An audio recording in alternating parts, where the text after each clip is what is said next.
The auctioneer's voice cut through the October wind like a whip. But he wasn't selling horses or land. He was selling a woman. Clara May Hutchins stood on the saloon steps, 29 years old, 6 months pregnant, and clutching her 2 daughters so tight her knuckles went white. Ruby was 7, Pearl was 4, and their uncle Vernon had just set the opening bid at $50 for all 3. "Mama," Ruby whispered, her small body trembling, "don't let them take us." Clara couldn't answer, because the truth was, she couldn't stop any of it. If you want to see what happens when a broken man meets a desperate mother, stay with me until the very end. Hit that subscribe button and drop a comment telling me what city you're watching from. I want to see how far Clara's story travels. The morning Clara May Hutchins' life was auctioned began like every other morning of her quiet destruction. She woke on the thin mattress in the back room of Vernon Hutchins's farmhouse, her body curled around her 2 daughters like a shield. Ruby pressed against her chest, Pearl tucked into the curve of her belly, where the baby kicked restlessly against the confines of Clara's womb. 6 months along, another mouth she couldn't feed. Another life she'd brought into a world that had no place for any of them. "Mama," Ruby's voice was barely a whisper. "Is today the day?" Clara's throat closed. She'd tried to prepare them, tried to explain in words a 7-year-old could understand, that their uncle was going to take them somewhere, that strangers might look at them like livestock, that Mama needed them to be brave. But how do you tell your children they're about to be sold? "Stay close to me," Clara said, "no matter what happens. You hold Pearl's hand and you don't let go. Understand?" Ruby nodded, her dark eyes too old for her small face. She'd aged a decade in the 2 years since her father died. Since Vernon moved into their lives like a cancer.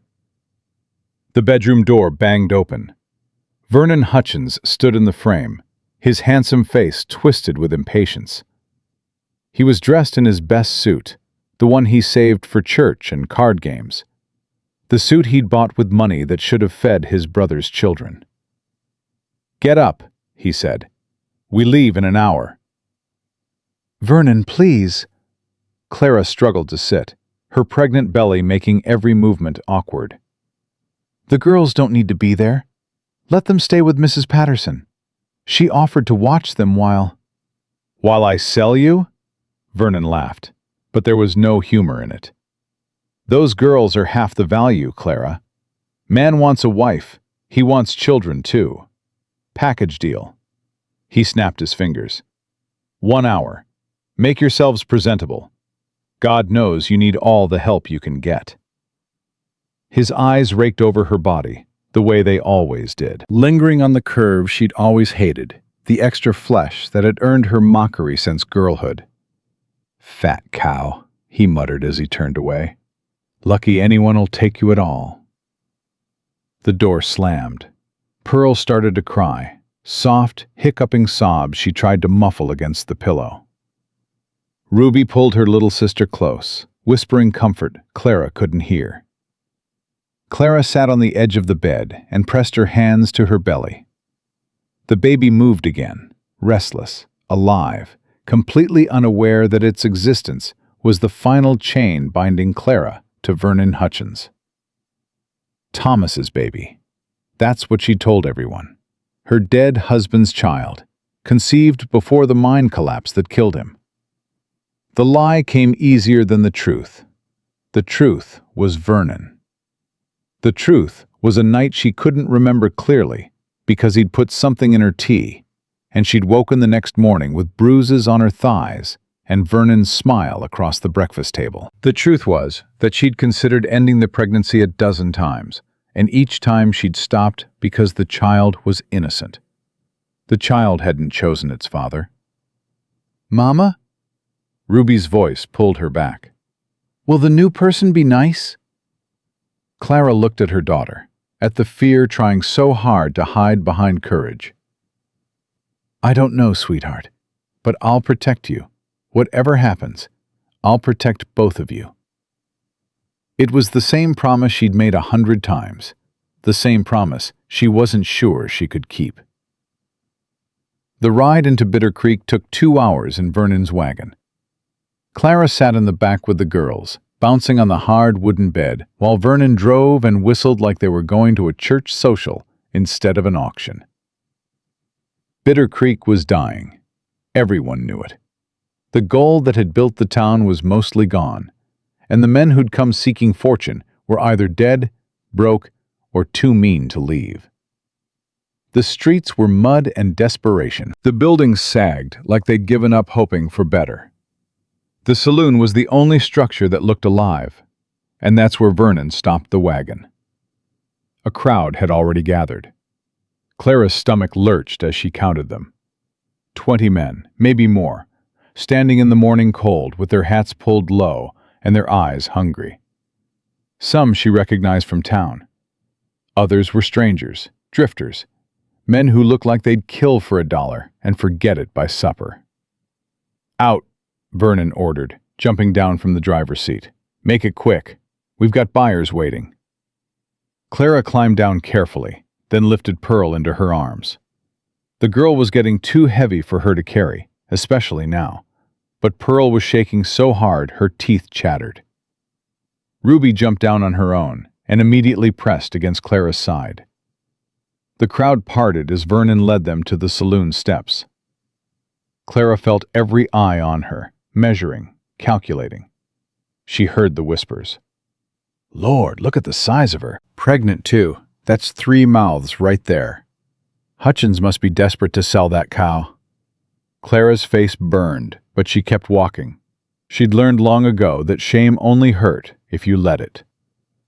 Vernon climbed the steps and turned to face the crowd, spreading his arms like a preacher.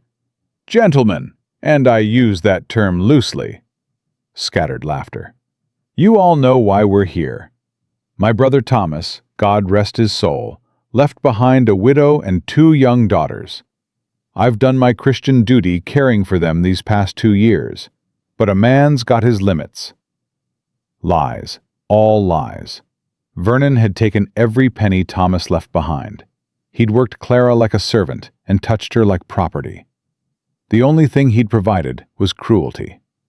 "Mrs. Hutchins here is a hard worker," Vernon continued. "She cooks, she cleans, she can run a household. She's got experience with children, as you can see, and there's another on the way." He gestured at Clara's belly. "Buy 1, get 2 free, and a 3rd coming soon." More laughter. "Now, I'm a generous man. Starting bid is $50 for the whole family, wife and 2 daughters. That's less than you'd pay for a good horse." A voice called out from the crowd. "That horse would be easier to look at." The laughter swelled. Clara pulled her daughters closer, feeling Pearl sob against her neck, seeing Ruby's small hands ball into fists. "Easy now," Vernon said, grinning. "She ain't winning any beauty contests, but she's sturdy, built for hard work and hard winters. Sometimes that's worth more than a pretty face." Clara wanted to scream, wanted to fly at Vernon and tear his eyes out. But she had Pearl in her arms, and Ruby at her side, and a baby in her belly, and violence would only make things worse. So she stood there, stood on those steps while men evaluated her like livestock, stood while they commented on her weight, her face, her usefulness, stood while her daughters learned exactly how much the world valued women like them. $60, someone called. A rancher Clara vaguely recognized. He had 3 wives already, buried in the cemetery outside town. 65, another man countered. 70, but I only want the older girl. Fat one can go somewhere else. Clara's blood went cold. "No, we stay together." Vernon shot her a look of pure venom. "The merchandise doesn't get to make demands." "They're my children," Clara's voice cracked. "You can't separate us. Please, Vernon, whatever else you do, please don't separate us." For just a moment, something flickered in Vernon's eyes. Something that might have been guilt, or might have been pleasure at her suffering. "Family discount," he said smoothly. "You want them? You take all of them. That's the deal." The bidding continued. 75. 80. The numbers climbed while Clara's hope plummeted. Then a new voice cut through the noise. $150. Cash. The crowd went silent. Heads turned. Clara turned too, searching for the source of that voice, low and rough like gravel. The man stood at the back of the crowd, but people moved away from him instinctively, creating a circle of empty space. He was tall, well over 6 feet, with shoulders built for labor and a frame that spoke of controlled strength. His hair was dark, shot through with gray at the temples, and his face was weathered in a way that made guessing his age impossible. But it was the scar that drew Clara's attention. A pale line running from his left eye to his jaw, cutting through his beard like a frozen river. "That's Silas Thornton," someone whispered urgently. "The one who lives up on Broken Ridge." The name rippled through the crowd like wind through dead leaves. Clara had heard of Silas Thornton. Everyone in Bitter Creek had. He was a legend, but the kind of legend mothers use to frighten children. The mountain man who'd fought in the war and come back wrong. The hermit who hadn't spoken to another person in years.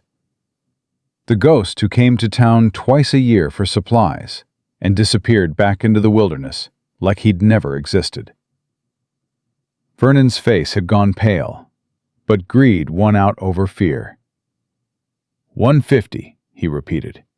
That's a serious offer, Mr. Thornton." "It is." Silas walked forward, and the crowd parted further. He moved with the careful grace of a predator, someone who understood that sudden movements could mean death. "Cash. Today. But we do this proper." "Proper?" Vernon's voice pitched higher. Silas reached the steps. Up close, Clara could see his eyes, gray like storm clouds, utterly unreadable.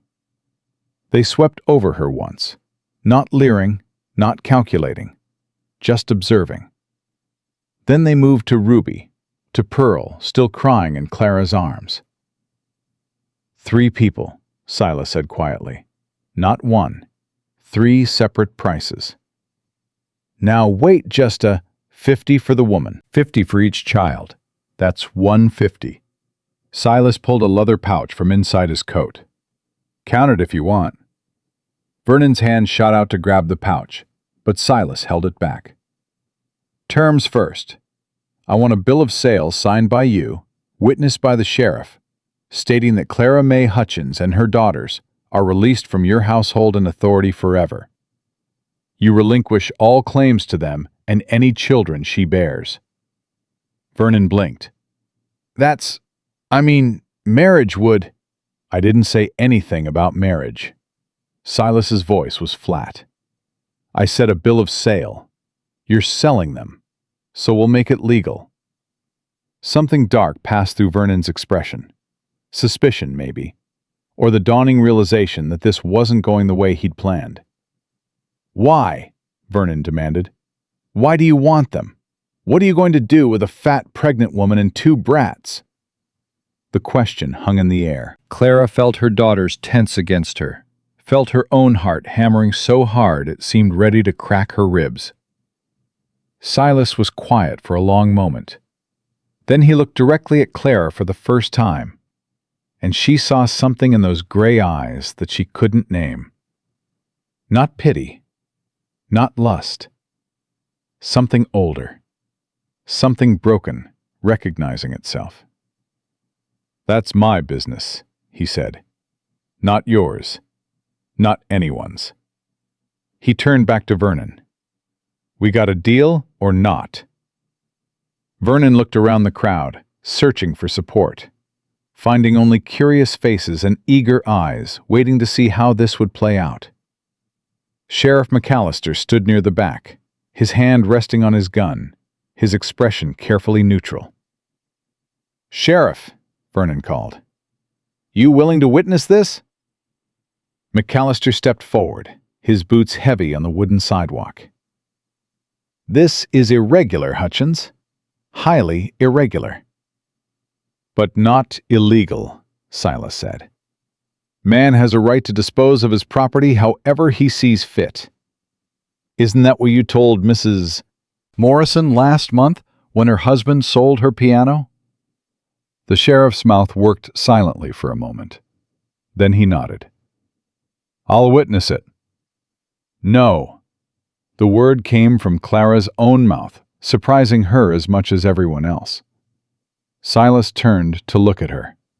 Vernon's face went purple with rage. "What did you say?" Vernon spat. Clara's legs were shaking. Her arms ached from holding Pearl.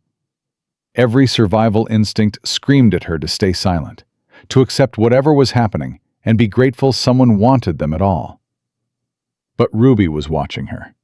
Ruby, who'd already learned that women were property, that bodies like Clara's were shameful, that the world would always find them worthless. Ruby was watching, and Clara couldn't let her daughter see her mother accept this without a fight. "I said no." Clara's voice trembled, but held. "Not until I know what he wants with us." Vernon lunged toward her, his hand raised to strike. Silas moved faster. One moment, he was standing 5 feet away. The next, his hand was locked around Vernon's wrist, stopping the blow mid-swing. "Don't." The single word carried absolute certainty. Vernon tried to pull free, and couldn't. His face went from purple to white. "Get your hands off me, Thornton." "When you step back." Silas released him with a small shove. "Touch her again, and we'll have a different kind of conversation." Vernon stumbled, rubbing his wrist, murder in his eyes, but fear keeping him silent. Silas turned to Clara. "You want to know what I want?" She nodded, her throat too tight for words. "I want to give you a choice." He said it simply, like it was the most obvious thing in the world. "Your husband's brother put you on these steps. The whole town came to watch. Nobody stopped him. Nobody spoke up. His eyes swept the crowd, and several men looked away. I can't undo that. But I can give you a locked door with the key on your side. A roof over your heads. Food for your children. Space to breathe." "Why?" The question tore out of Clara before she could stop it. "You don't know me. You don't know them. Why would you pay $150 for strangers?" Silas was quiet for a long moment. "Because I've got the money and no one to spend it on. Because winter's coming and that cabin's too empty. Because I remember what it felt like to stand somewhere public while people decided my worth." His jaw tightened. "And because those girls are looking at you like you're the only safe thing in the world, and that look deserves to be protected." Ruby made a small sound. Clara looked down and saw her daughter staring at Silas with something that might have been hope. "I won't touch you," Silas continued, his voice dropping so only Clara could hear. "Won't lay a hand on you unless you ask. Won't make you share my bed or warm my food or anything else you don't freely choose. I'm offering shelter. Nothing more, nothing less. And if I say no, then I walk away and you take your chances with whoever bids next." He nodded toward the crowd. "Three-wife Morrison's looking eager. So's that drifter in the back with the missing teeth." Clara's stomach churned. She'd seen both men watching her daughters with eyes that made her skin crawl. Pearl chose that moment to lift her head from Clara's shoulder. Her face was streaked with tears, her nose running, her small body still trembling. "Mama," she whispered, "I'm scared." Clara looked at her youngest daughter, then at Ruby, rigid with tension at her side, then at her belly, where the baby kicked impatiently, then at Silas Thornton, scarred and silent and offering the one thing no one else had thought to offer: a choice. "All right," she said. "We'll go with you." Something flickered in Silas's gray eyes. Relief, maybe, or the ghost of some old pain being momentarily eased. He turned to Vernon. "Let's make this legal." 30 minutes later, Clara stood in the sheriff's office while Vernon signed away every legal right he had to her and her daughters. Silas counted out the money, gold coins glinting in the morning light. Sheriff McAllister witnessed the document with visible discomfort, stamping it with the territorial seal. Throughout it all, Clara said nothing. She held Pearl in one arm and Ruby's hand in the other, and watched the transaction that was supposed to define her life. Bill of sale, that's what they called it. Like she was a horse or a plow or a piece of land. But when Silas folded the paper and tucked it inside his coat, when he turned to her with those unreadable gray eyes, she saw something the document couldn't capture. He wasn't looking at her like property. He was looking at her like a person. "You have belongings to collect?" he asked. Clara nodded. "At Vernon's farm. Some clothes, a few things that were my husband's." "We'll stop on the way." Silas glanced at Vernon, who was already counting his coins with trembling hands. "He won't give us trouble?" "He got what he wanted." Clara's voice was flat. "He won't care if we take the rest." They left the sheriff's office together, Clara carrying Pearl, Ruby walking between her and Silas like a small, suspicious guardian. The crowd had mostly dispersed, though a few lingering men watched them with curious eyes. "That's Thornton's wagon," Ruby said suddenly, pointing at a sturdy cart hitched to 2 draft horses. "It's bigger than Uncle Vernon's." "Good eyes," Silas said. It was the first time he'd spoken directly to either of the girls. "You always notice things like that?" Ruby's chin lifted. "Mama says I should pay attention. Says the world's easier to survive if you see it coming." Silas's mouth twitched in what might have been approval. "Your mama's smart." "She's the smartest person I know." Ruby's voice was fierce, defensive. "And she's not fat. She's strong. She carried me and Pearl when we walked 3 miles to town and didn't stop once." Clara's throat tightened. Silas was quiet for a moment. Then he crouched down, putting himself at Ruby's eye level. It was an awkward movement, like he wasn't used to making himself smaller. "You're right," he said. "Strong's worth more than pretty. Pretty fades. Strong keeps you alive." He straightened up. "Let's go get your things." The stop at Vernon's farm was brief and brutal. Clara gathered their belongings quickly. 2 dresses for each girl, her own meager wardrobe, Thomas's pocket watch, her mother's Bible, a wooden box containing 3 buttons and a lock of her mother's hair. Everything fit in a single carpet bag. Ruby carried her own small bundle, a rag doll Thomas had bought her the Christmas before he died. Pearl clutched a blanket she'd had since infancy, the fabric worn soft from years of holding.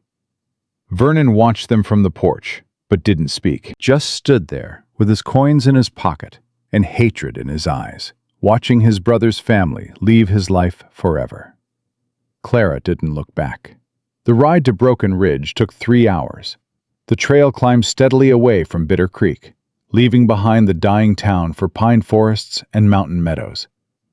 The air grew colder and cleaner. The sounds of civilization faded until there was nothing but wind and birdsong and the steady rhythm of hooves on packed earth. Pearl fell asleep against Clara's shoulder within the first hour. Ruby stayed awake, her dark eyes tracking every turn in the trail, every rustle in the underbrush. "Are there bears?" she asked at one point. "Sometimes," Silas answered from the driver's seat. "They mostly keep to themselves. Don't bother folks who don't bother them."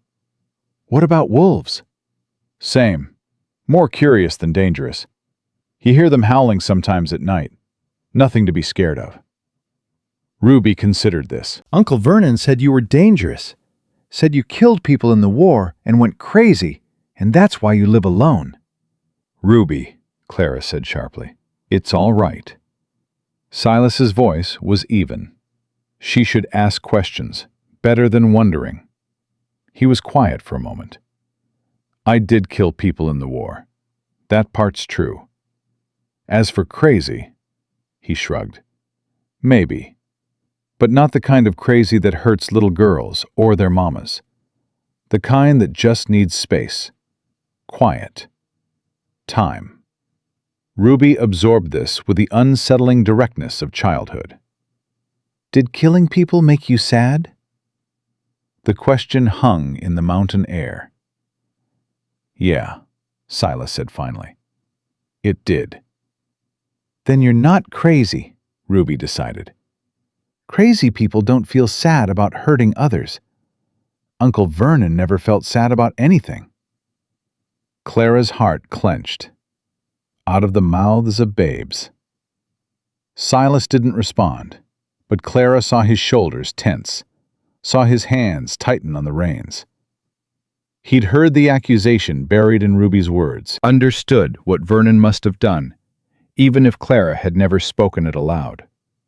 When the cabin came into view, Clara's breath caught, despite herself. It wasn't what she'd expected. The stories about Silas Thornton painted him as half-wild, living in some rough shelter barely better than a cave. But the structure before her was solid and well-built. Log walls tight against weather, a stone chimney, real glass windows, a covered porch that wrapped around two sides. Beyond it, she could see a small barn, a chicken coop, what looked like a vegetable garden protected by a sturdy fence. Horses grazed in a paddock nearby. It looked like a home, a real home. Ruby sat up straighter. It's pretty. It's shelter, Silas said. But there was something in his voice that suggested he was pleased by the praise. He helped them down from the wagon, his hands careful and impersonal as they gripped Clara's waist. She was acutely aware of how he didn't linger, didn't let his touch stray. Pearl woke up cranky and confused. Ruby held her hand and whispered explanations while Silas retrieved their bags. There's a room in the back, he said as he led them to the cabin door. Was storage, but I cleared it out this morning. Put in beds for you and the girls. It's small, but it's private. Private. The word hung in the air.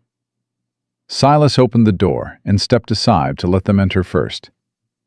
The interior was dim after the bright sunlight, but as Clara's eyes adjusted, she saw more surprises. The main room was neat, almost austere.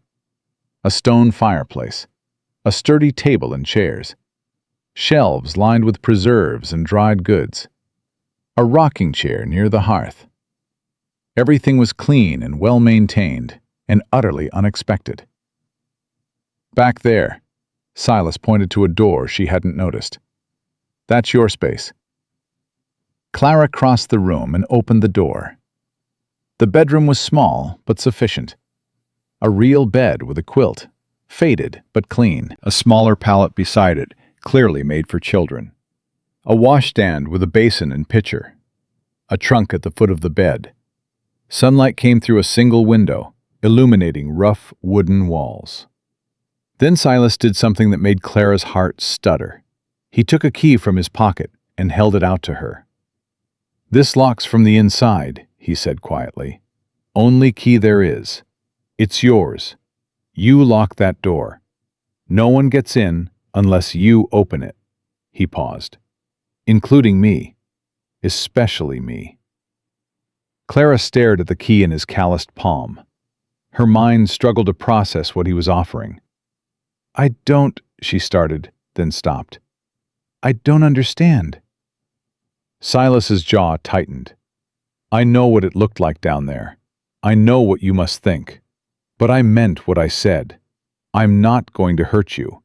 Not going to force you. Not going to touch you unless you ask. His gray eyes met hers, and there was something raw in them, something old and wounded. I saw what they were doing to you. Saw what your brother-in-law was doing, and I had money, and I could stop it. So I did. That's all? Clara's voice came out higher than she meant it to. You paid $150 for strangers out of charity? Not charity. The word came out rough. Survival.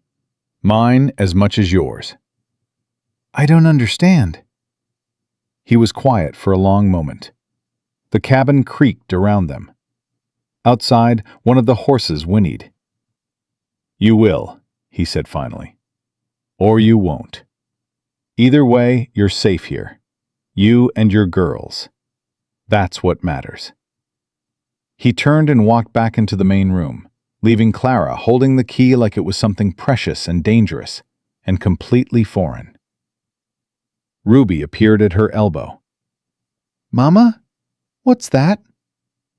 Clara looked down at her daughter, at Pearl peering around the doorframe with wide eyes. Safety, she said, and her voice cracked on the word. It's safety, sweetheart. She stepped into the room, closed the door, slid the key into the lock, and turned it. The bolt slid home with a solid click. For the first time in 2 years, Clara May Hutchins was behind a locked door with the key on her side. She sank onto the bed, her daughters climbing up beside her, and allowed herself to feel something she thought was lost forever. Hope. The first night passed in fragments. Clara woke every few hours, her body tensed for danger that never came. Each time, she reached out in the darkness to touch her daughters, to feel their breathing, to confirm they were still there. Each time, the locked door remained locked. Each time, the cabin beyond it remained silent. No footsteps approaching in the dark. No handle rattling. No whispered threats or hands reaching where they shouldn't. Just silence. Just safety. By morning, Clara felt hollowed out from sleeplessness, but strangely lighter, as if some weight she'd carried so long she'd forgotten it was there had finally been set down. Pearl woke first, confused and whimpering for breakfast. Ruby woke second, immediately alert, her eyes scanning the unfamiliar room for threats. "Where are we?" Pearl asked, her voice thick with sleep. "The mountain man's cabin," Ruby answered before Clara could speak. "Remember? He bought us from Uncle Vernon." "Is he nice?" Ruby looked at Clara, the question hanging between them. "I don't know yet," Clara said honestly. "But he gave us a locked door. That's more than most." She unlocked the door slowly, half expecting to find Silas waiting on the other side. But the main room was empty. The fire had been stoked recently, flames crackling low in the hearth. A pot of coffee sat warming beside it. On the table, she found fresh bread, a jar of honey, and a note written in careful, precise handwriting. "Gone to check trap lines. Back by midday. Help yourselves to anything in the larder." Clara read the note 3 times, searching for hidden meaning, for some trap she couldn't see. But there was nothing. Just practical information, and an offer of food. "Mama, I'm hungry," Pearl said, tugging at her skirt. Clara made breakfast. She found bacon in the cold storage, eggs in a basket by the door. The larder was well stocked, better than anything Vernon had ever provided.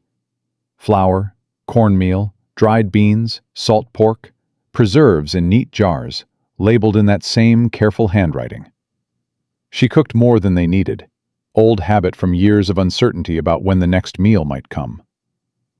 Ruby ate methodically, watching the door. Pearl ate with the uncomplicated hunger of childhood, crumbs scattering across the table. "This bacon's good," Pearl announced. "Better than Uncle Vernon's." "Uncle Vernon never gave us bacon," Ruby said quietly. "Oh," Pearl considered this. "Then this is the best bacon ever." Clara's throat tightened. Such simple pleasures, such small things that should never have been denied. They finished eating, and Clara washed the dishes in a basin she found by the pump outside. The water was cold and clean, nothing like the muddy well water at Vernon's farm. Pearl played in the dirt nearby, making patterns with a stick. Ruby stood guard, her small body positioned between her sister and the tree line. Always watching, always protecting. Clara wondered when her 7-year-old had learned to stand like a soldier. Silas returned just past noon, leading his horse into the small barn before approaching the cabin. Clara saw him through the window and felt her body tense despite herself. He knocked before entering. His own cabin, and he knocked. "Come in," Clara called, hating how her voice wavered. Silas entered carrying 2 rabbits, already cleaned and dressed for cooking. "Trap lines were good," he said, setting them on the counter. "Enough for stew if you want." "I can make stew." "I know." He moved to the water pump, washing his hands with the efficiency of long practice. "Saw you cooking this morning. Didn't want to interrupt." Clara blinked. "You were watching?" "Checking." His voice was matter-of-fact. "Making sure you found everything all right.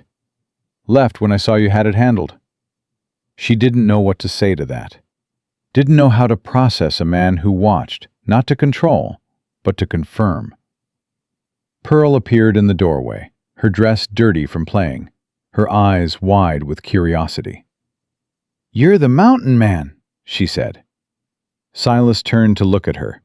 Something shifted in his expression, something Clara couldn't name. "Reckon I am." "Do you have a cat?" The question seemed to catch him off guard. "No, why?" "I like cats. They're soft." Pearl edged closer, apparently deciding this stranger wasn't scary enough to avoid. "Do you have any soft animals?" "Got horses. They're not exactly soft, but they're gentle." Pearl's eyes went huge. "Real horses? Can I pet one?" "Pearl," Clara said sharply, "don't bother Mr. Thornton." "She's not bothering me." Silas's voice was quiet, almost hesitant. "And it's just Silas. Mr. Thornton was my father." Ruby appeared behind Pearl, her face suspicious. "Pearl, come back here." "But he has horses, Ruby. Real ones." "I heard." Ruby's eyes never left Silas. "Horses can be dangerous." "So can people," Silas said. "But most aren't, if you treat them right." The 2 of them stared at each other, 7-year-old and 38-year-old, engaged in some silent battle Clara couldn't quite follow. "You bought us," Ruby said finally. "Like Uncle Vernon was going to buy that new plow." "I did." "Why?" Clara started to intervene, but Silas held up a hand. "Because your uncle was going to sell you anyway, to someone, and most of the someones in that crowd weren't good men." He crouched down, putting himself at Ruby's eye level. "You know what bad men look like. I saw it in your face yesterday. You know the difference." Ruby's jaw tightened. "Uncle Vernon said you were crazy." "Maybe I am, but I'm not the kind of crazy that hurts little girls." He straightened up. "You don't have to trust me. Trust is earned, not bought. But you don't have to be scared of me either. I'm not going to give you a reason to be." Ruby considered this for a long moment. Then she nodded, once, and pulled Pearl back toward the bedroom. "Can we still pet the horses?" Pearl asked plaintively as she was dragged away. "Later," Ruby said, "if Mama says it's okay." The door closed behind them. Clara and Silas stood alone in the main room, the rabbits on the counter between them. "She's protective," Silas observed. "She's had to be." He nodded like that explained everything. Maybe it did. "I'm going to split wood this afternoon. You need anything before I go?" Clara shook her head, then stopped. "Actually, I was wondering. The baby." Her hand moved to her belly. "There's a midwife? Someone who could help when the time comes?" "Agnes Redbird lives in the valley, about an hour's ride from here. She's delivered half the babies in the territory." Silas paused. "I can ride for her when you're close, or sooner if you want her to check on you." "I'm not due for 3 more months." "Things can change, especially up here." His eyes dropped to her belly, then quickly away, like he was embarrassed to have looked. "I'll ask her to come by in a few weeks, Make sure everything's progressing right." Clara didn't know what to say. Vernon had never once mentioned a midwife, had never once acknowledged that the baby would need to be born, that someone would need to help. "Thank you," she managed. Silas nodded and headed for the door. Then he stopped, his hand on the frame. "The horses," he said without turning around. "If your girls want to see them, the brown mare's gentlest. Name's Copper. She's good with children." Then he was gone, the door closing quietly behind him. Clara stood in the empty cabin, her hand on her belly, and wondered what kind of man bought a woman and her children, gave them a locked door, and then asked permission to approach. The days that followed passed in a strange, cautious rhythm. Silas kept his distance, exactly as he'd promised. He worked from dawn to dusk, checking trap lines, chopping wood, tending to the horses, doing all the physical labor that kept a mountain homestead running. He left before Clara woke and returned as the sun was setting, bringing game or herbs or small gifts he'd leave on the porch without comment. A jar of honey appeared one morning, wild honey harvested from somewhere up the mountain. Then a bundle of carrots from the root cellar. Then a handful of late-season wildflowers, already wilting but still beautiful, left in a tin cup by the door. Clara found herself looking for these offerings each morning, found herself disappointed when one day passed without anything new. Pearl was the first to crack the ice. On the fourth day, she escaped Ruby's supervision and wandered out to the barn while Silas was grooming Copper. Clara didn't realize she was missing until she heard her daughter's voice drifting through the window. "She's pretty. What's her name?" Clara rushed outside, heart pounding, but stopped short at what she saw. Pearl stood on a wooden crate, her small hand stretched up to touch Copper's nose. The mare had lowered her head, patient and gentle, allowing the child to stroke her velvet muzzle. Silas stood nearby, ready to intervene, but not interfering. "Copper," he said, "because of her color." "She's soft. You said she wasn't soft, but she is." "Guess I was wrong." Pearl giggled. "You're funny." Clara stepped forward, her voice sharper than she intended. "Pearl, you can't just wander off. I didn't know where you were." Pearl's face crumpled. "But the horse, Mama, she's so pretty." "I'm sorry." Silas's voice was quiet. "I should have brought her back. She just came in and started talking, and I didn't want to scare her." Clara looked at him, at the careful distance he was maintaining, at the way his hands hung loose at his sides. No threat, no danger, just a man standing near a horse and a child who wanted to pet something soft. "She can stay," Clara heard herself say, "if you don't mind watching her." Silas's eyebrows rose slightly. "You sure?" "She likes the horse, and Ruby needs a break from protecting everyone." Something flickered in Silas's gray eyes. Gratitude, maybe, or surprise. "I'll keep her safe," he said. "I promise." Clara nodded and went back inside, her heart doing something complicated she couldn't name. From that day forward, Pearl attached herself to Silas like a burr. She followed him to the barn, watched him groom the horses, pelted him with the endless questions that only 4-year-olds could ask. Why is the sky blue? Why do horses eat grass? Why do you have a scar on your face? Does it hurt? Can I touch it? Silas answered each question with patience Clara hadn't expected. The sky was blue because God liked that color.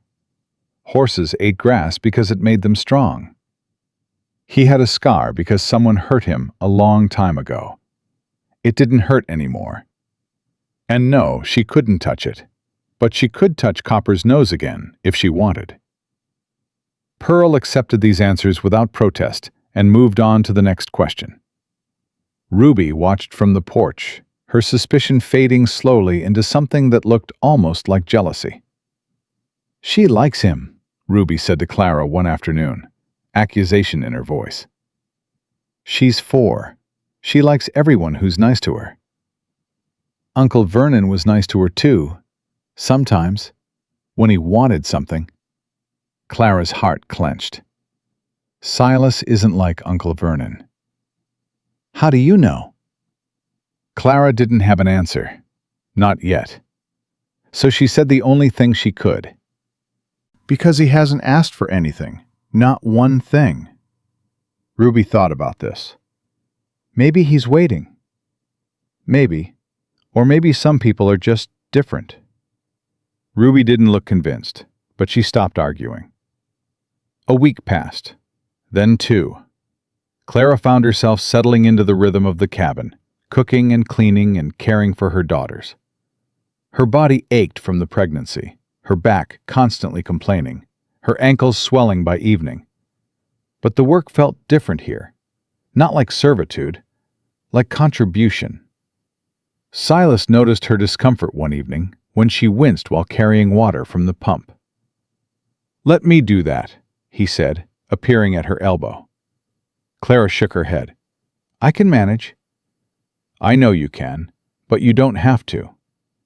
He took the bucket from her hands, their fingers brushing briefly. "Sit down. Rest. That baby's taking enough out of you." She wanted to argue. She'd spent 2 years proving her worth through labor, terrified that any rest would be seen as laziness, would give Vernon more reason to punish her. But Silas was already walking toward the cabin, the water sloshing in the bucket. He didn't look back to see if she was following. Clara sat down on the porch step, her hand on her belly, and watched him carry her burden like it was nothing.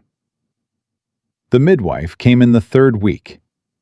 Agnes Redbird arrived on a sturdy gray horse, her silver hair braided down her back, her face weathered by 60-plus years of mountain living. She was small, but carried herself like someone who'd seen everything and been impressed by very little. "So you're the one Silas bought," she said, dismounting with surprising agility. Clara bristled at the phrasing. "Easy, girl, not judging."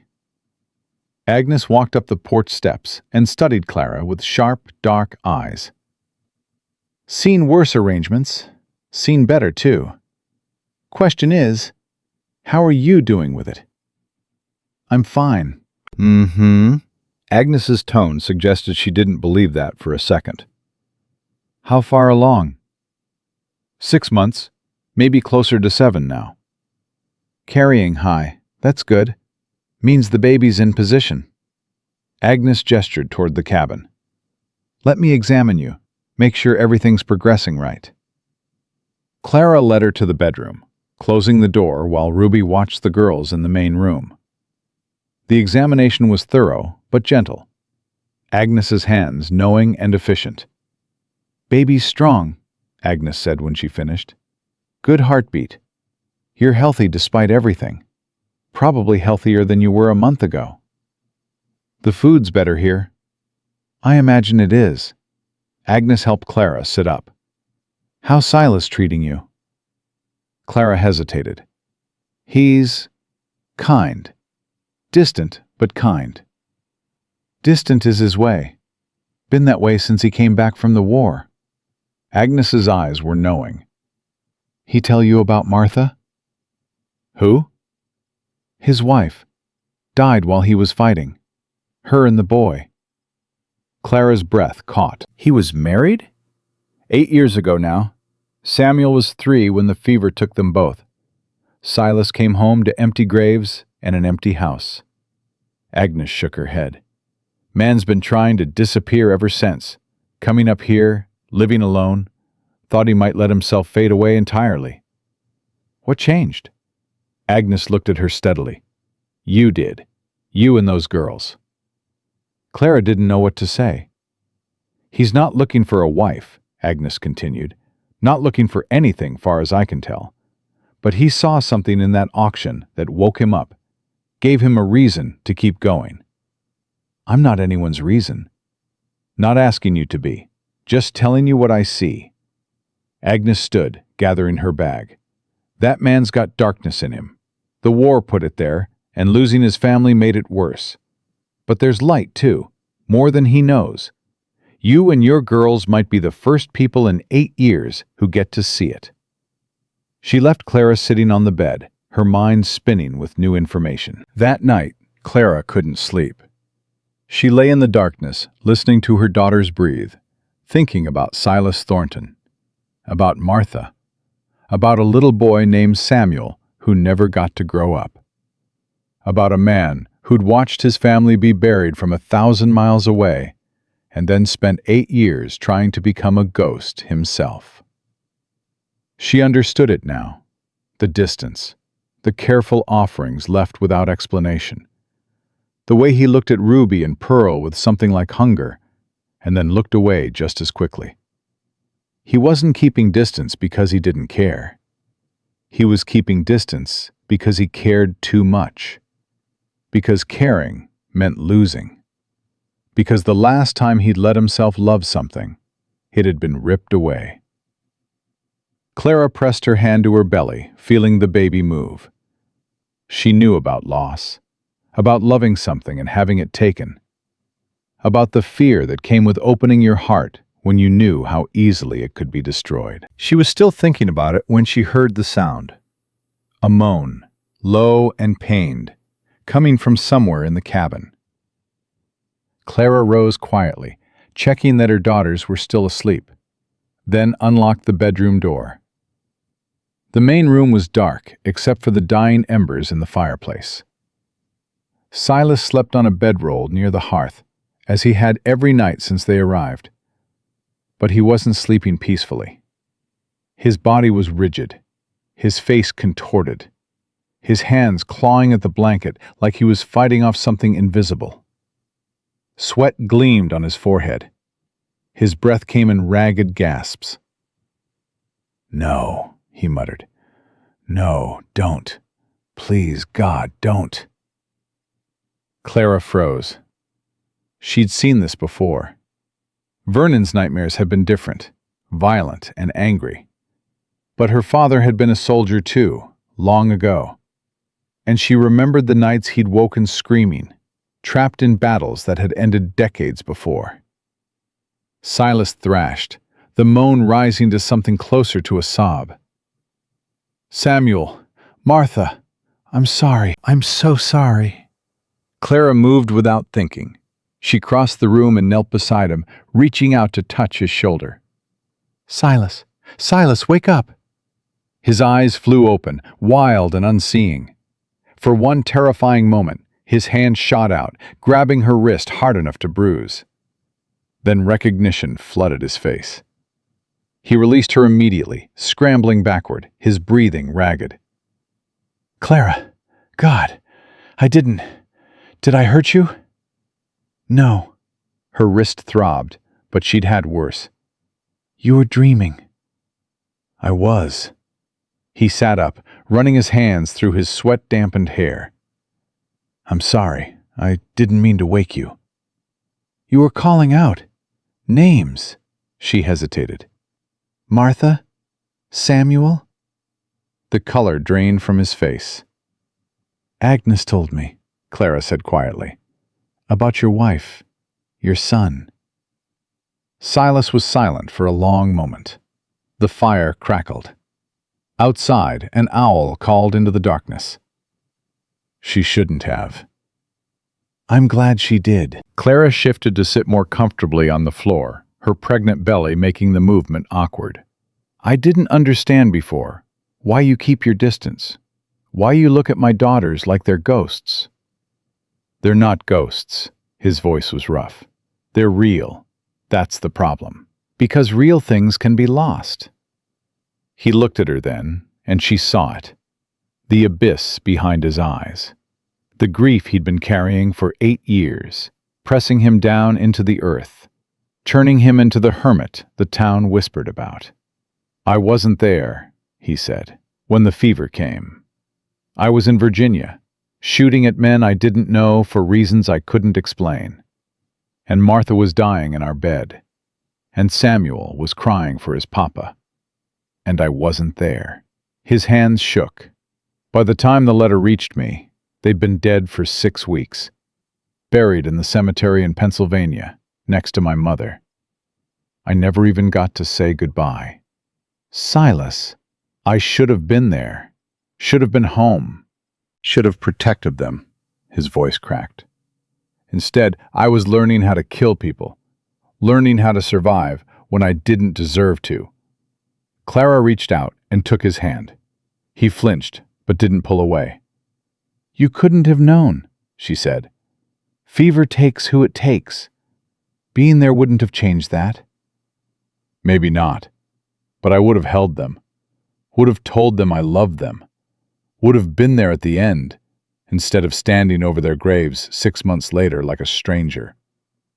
"And that's why you bought us." Clara understood now.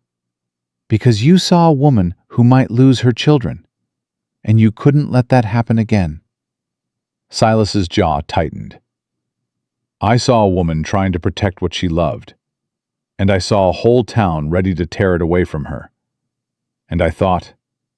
He stopped, shook his head. I don't know what I thought. I just knew I couldn't watch, couldn't stand there and do nothing.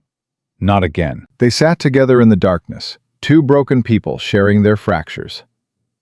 "I don't expect anything from you," Silas said finally. "Not gratitude, not affection, not whatever you think you owe me. You don't owe me a damn thing." "I know. And I don't expect you to fix me. The darkness I carry, it's mine. It's not your burden." "I know that too." He looked at her, confusion creasing his brow. "Then why are you here, on the floor in the middle of the night, holding the hand of a man you barely know?" Clara thought about it, about the locked door and the key on her side, about the honey and the flowers and the patient answers to Pearl's endless questions, about the way he'd taught Ruby to check the horse's hooves, the way he'd carried Clara's water without being asked, the way he knocked before entering his own cabin. "Because you're the first person in 2 years who's treated me like a human being," she said. "Because my daughters are starting to feel safe for the first time in their lives. Because whatever darkness you carry, you haven't let it touch us. Not once." "That doesn't mean it won't." "Nothing's certain, but I'd rather take my chances here than anywhere else I've been." Silas stared at her for a long moment. Then something shifted in his expression. Some wall coming down that she hadn't even realized was there. "You're stronger than you know," he said quietly. "Stronger than anyone gives you credit for." "So are you." He shook his head. "I'm not strong. I'm just stubborn. Too stubborn to let the darkness win." "Maybe that's the same thing." The fire popped, sending sparks spiraling up the chimney. Outside, the wind whispered through the pines. "You should go back to bed," Silas said. "You need rest. The baby needs rest." "What about you?" "I'll be fine. Always am." But he didn't let go of her hand. "Clara, thank you. For not running. For not looking at me like a monster." "You're not a monster, Silas. You're just a man who's been carrying too much alone for too long." She squeezed his hand once, then released it, rose carefully to her feet, her body protesting the movement. "Good night," she said. "Good night." She was halfway to the bedroom when his voice stopped her. "Clara?" She turned. Silas sat in the dying firelight, his scarred face half in shadow, his gray eyes reflecting the embers. "I'm glad you're here," he said. "All 3 of you. This cabin's been quiet for too long." Clara felt something warm bloom in her chest, something that felt dangerously close to hope. "So am I," she said. "Good night, Silas." She went back to bed and locked the door out of habit more than fear. Through the thin wall, she could hear Silas settling back onto his bedroll, his breathing gradually evening out. And for the first time since she'd arrived on this mountain, Clara May Hutchins fell asleep, feeling something other than safe. She felt like she was exactly where she was supposed to be. The weeks that followed changed everything and nothing. Clara still locked her door each night, still woke with her hand on her belly, still counted her daughter's breaths in the darkness. But the fear that had lived in her chest for 2 years began to loosen, replaced by something quieter and more dangerous. Trust. It crept in through small moments. Silas teaching Ruby how to check the horse's hooves for stones. Pearl falling asleep in his arms after an afternoon of following him around the barn. The way he started leaving the cabin door open when he worked nearby, not to watch them, but so they could see him if they needed to. One morning in early November, Clara found him at his workbench in the barn, hands moving over a piece of wood with careful precision. What are you making? Silas looked up, surprise flickering across his face. She didn't usually seek him out. Cradle. He held up the curved piece he'd been shaping. Baby's going to need somewhere to sleep. Clara's throat tightened. You don't have to do that. I know. He returned to his work, the draw knife moving in smooth strokes. But I want to. Hands need something to do, and Samuel's cradle is long gone. Seemed right to make a new one. The mention of his son's name, spoken so naturally, made Clara's heart ache. Thank you, she said. He nodded without looking up. Should be done before the first snow. Plenty of time. Clara watched him work for a moment longer, then went back to the cabin. But something had shifted. Some wall between them had grown a little shorter. Ruby noticed the change too. You like him, she said one afternoon while Clara was mending a tear in Pearl's dress. What? The mountain man, Silas. Ruby's dark eyes were too knowing for 7 years old. You look at him different now. Softer. Clara's face warmed. I trust him. That's not the same as liking him. Isn't it? Sometimes Ruby's directness was exhausting. Other times it was like looking into a mirror that showed truths Clara wasn't ready to see. He's been kind to us, Clara said carefully. That matters. Papa was kind to us too, before he died. Ruby's voice went quiet. I remember him, Mama. Remember how he used to carry me on his shoulders and call me his little bird? Clara set down her mending. I remember too, sweetheart. Do you think Papa would like Silas? The question hit Clara like a fist. She'd been so focused on surviving, on protecting her daughters, that she hadn't thought about Thomas in weeks. Hadn't wondered what her dead husband would think of the man who'd bought his family. I think, Clara said slowly, that your papa would be grateful that someone was taking care of you when he couldn't. Ruby considered this. I think so too. She paused. Pearl called him Papa yesterday. Clara's breath caught. What? When they were in the barn. She fell off the fence rail and he caught her, and she said, Thank you, Papa. He looked like someone had hit him. What did he say? Nothing. Just put her down real gentle and went back to work. Ruby picked at a thread on her sleeve.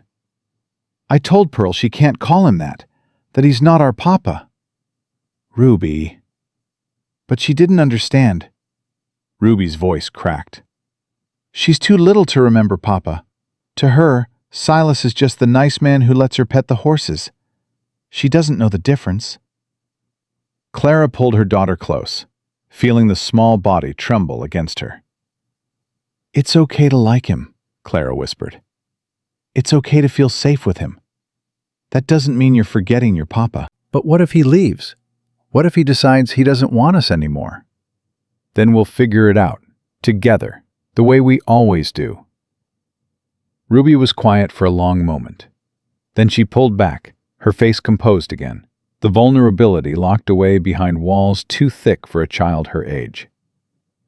"I'm going to check on Pearl," she said, and slipped out the door.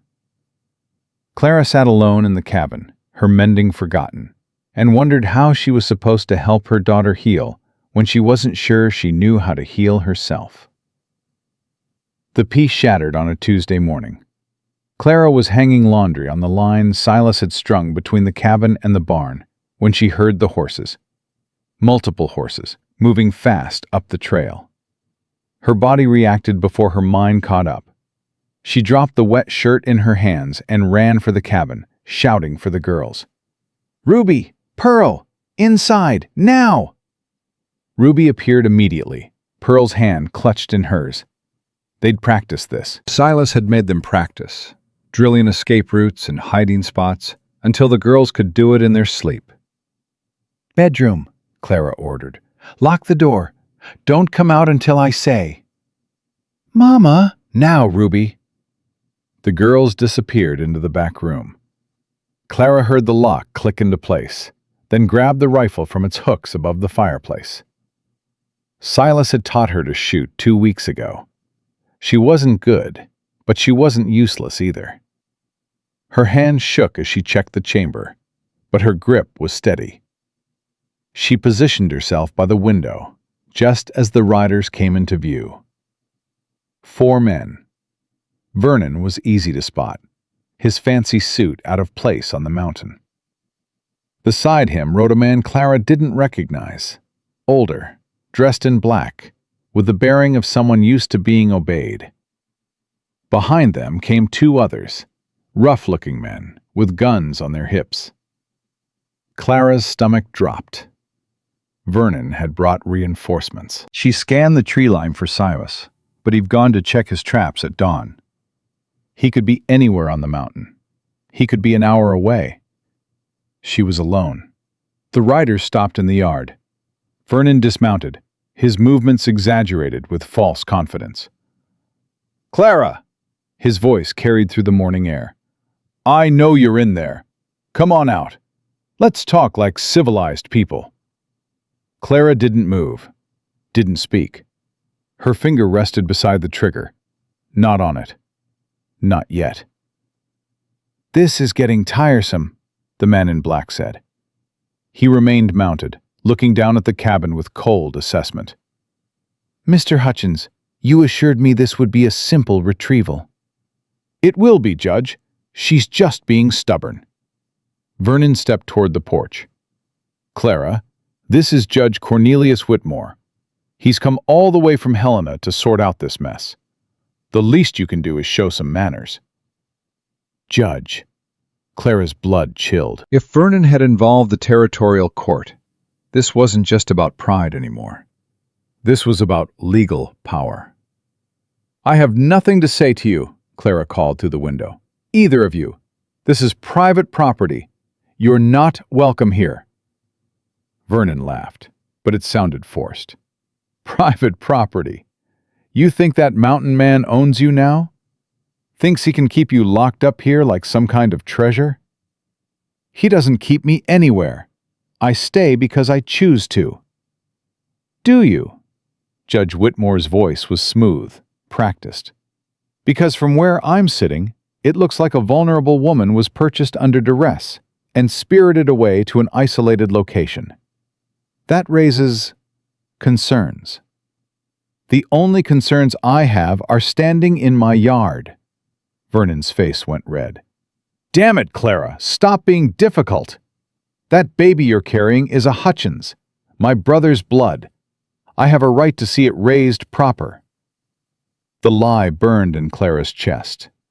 Vernon knew exactly whose baby this was. Knew, because he was the one who'd forced himself on her in the night. "You have no rights," Clara said. "You gave them up when you sold us like livestock." "That sale wasn't legal. Judge Whitmore's already drafted the paperwork to nullify it. You're coming home, Clara. You and the girls and that baby. It's time to stop playing house with a crazy mountain man." Clara's hands tightened on the rifle. "This is my home now." "The hell it is!" Vernon started up the porch steps. Clara raised the rifle, aiming it through the window. One more step, and I shoot." Vernon froze. The two hired men reached for their guns, but Judge Whitmore held up a hand. "Easy, gentlemen. Let's not escalate this unnecessarily." His eyes found Clara through the glass. "Mrs. Hutchins, put down the weapon. You're a pregnant woman with 2 young children. Violence won't help your situation." "Violence is the only language you understand." "That's not true. I'm a man of the law. I believe in proper proceedings, proper judgments." Whitmore's smile was thin and cold. "But I also believe that children belong with their family, their real family, not with some damaged war veteran who buys women like horses. Silas Thornton is more of a man than anyone in that yard." Vernon laughed. "Oh, that's rich. You've known him, what, a month? And you're already defending him like he's some kind of saint? Did he tell you about the men he killed in the war? Did he tell you how he lost his mind? How his own neighbors were afraid of him?" Clara didn't answer. "He's dangerous, Clara. Everyone knows it. And when this baby comes, when there's 3 children in that cabin with a lunatic who can't control his temper, the only person who's ever hurt me is you." The words fell like stones. Vernon's face went white, then purple. "What are you implying?" "I'm not implying anything. I'm stating fact." Clara's voice shook but held. "This baby isn't Thomas's. We both know that. We both know exactly what you did." The silence that followed was absolute.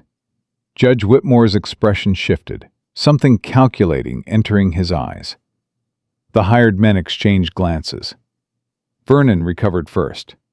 "She's lying. She's always been a liar. Thomas warned me about her before he died.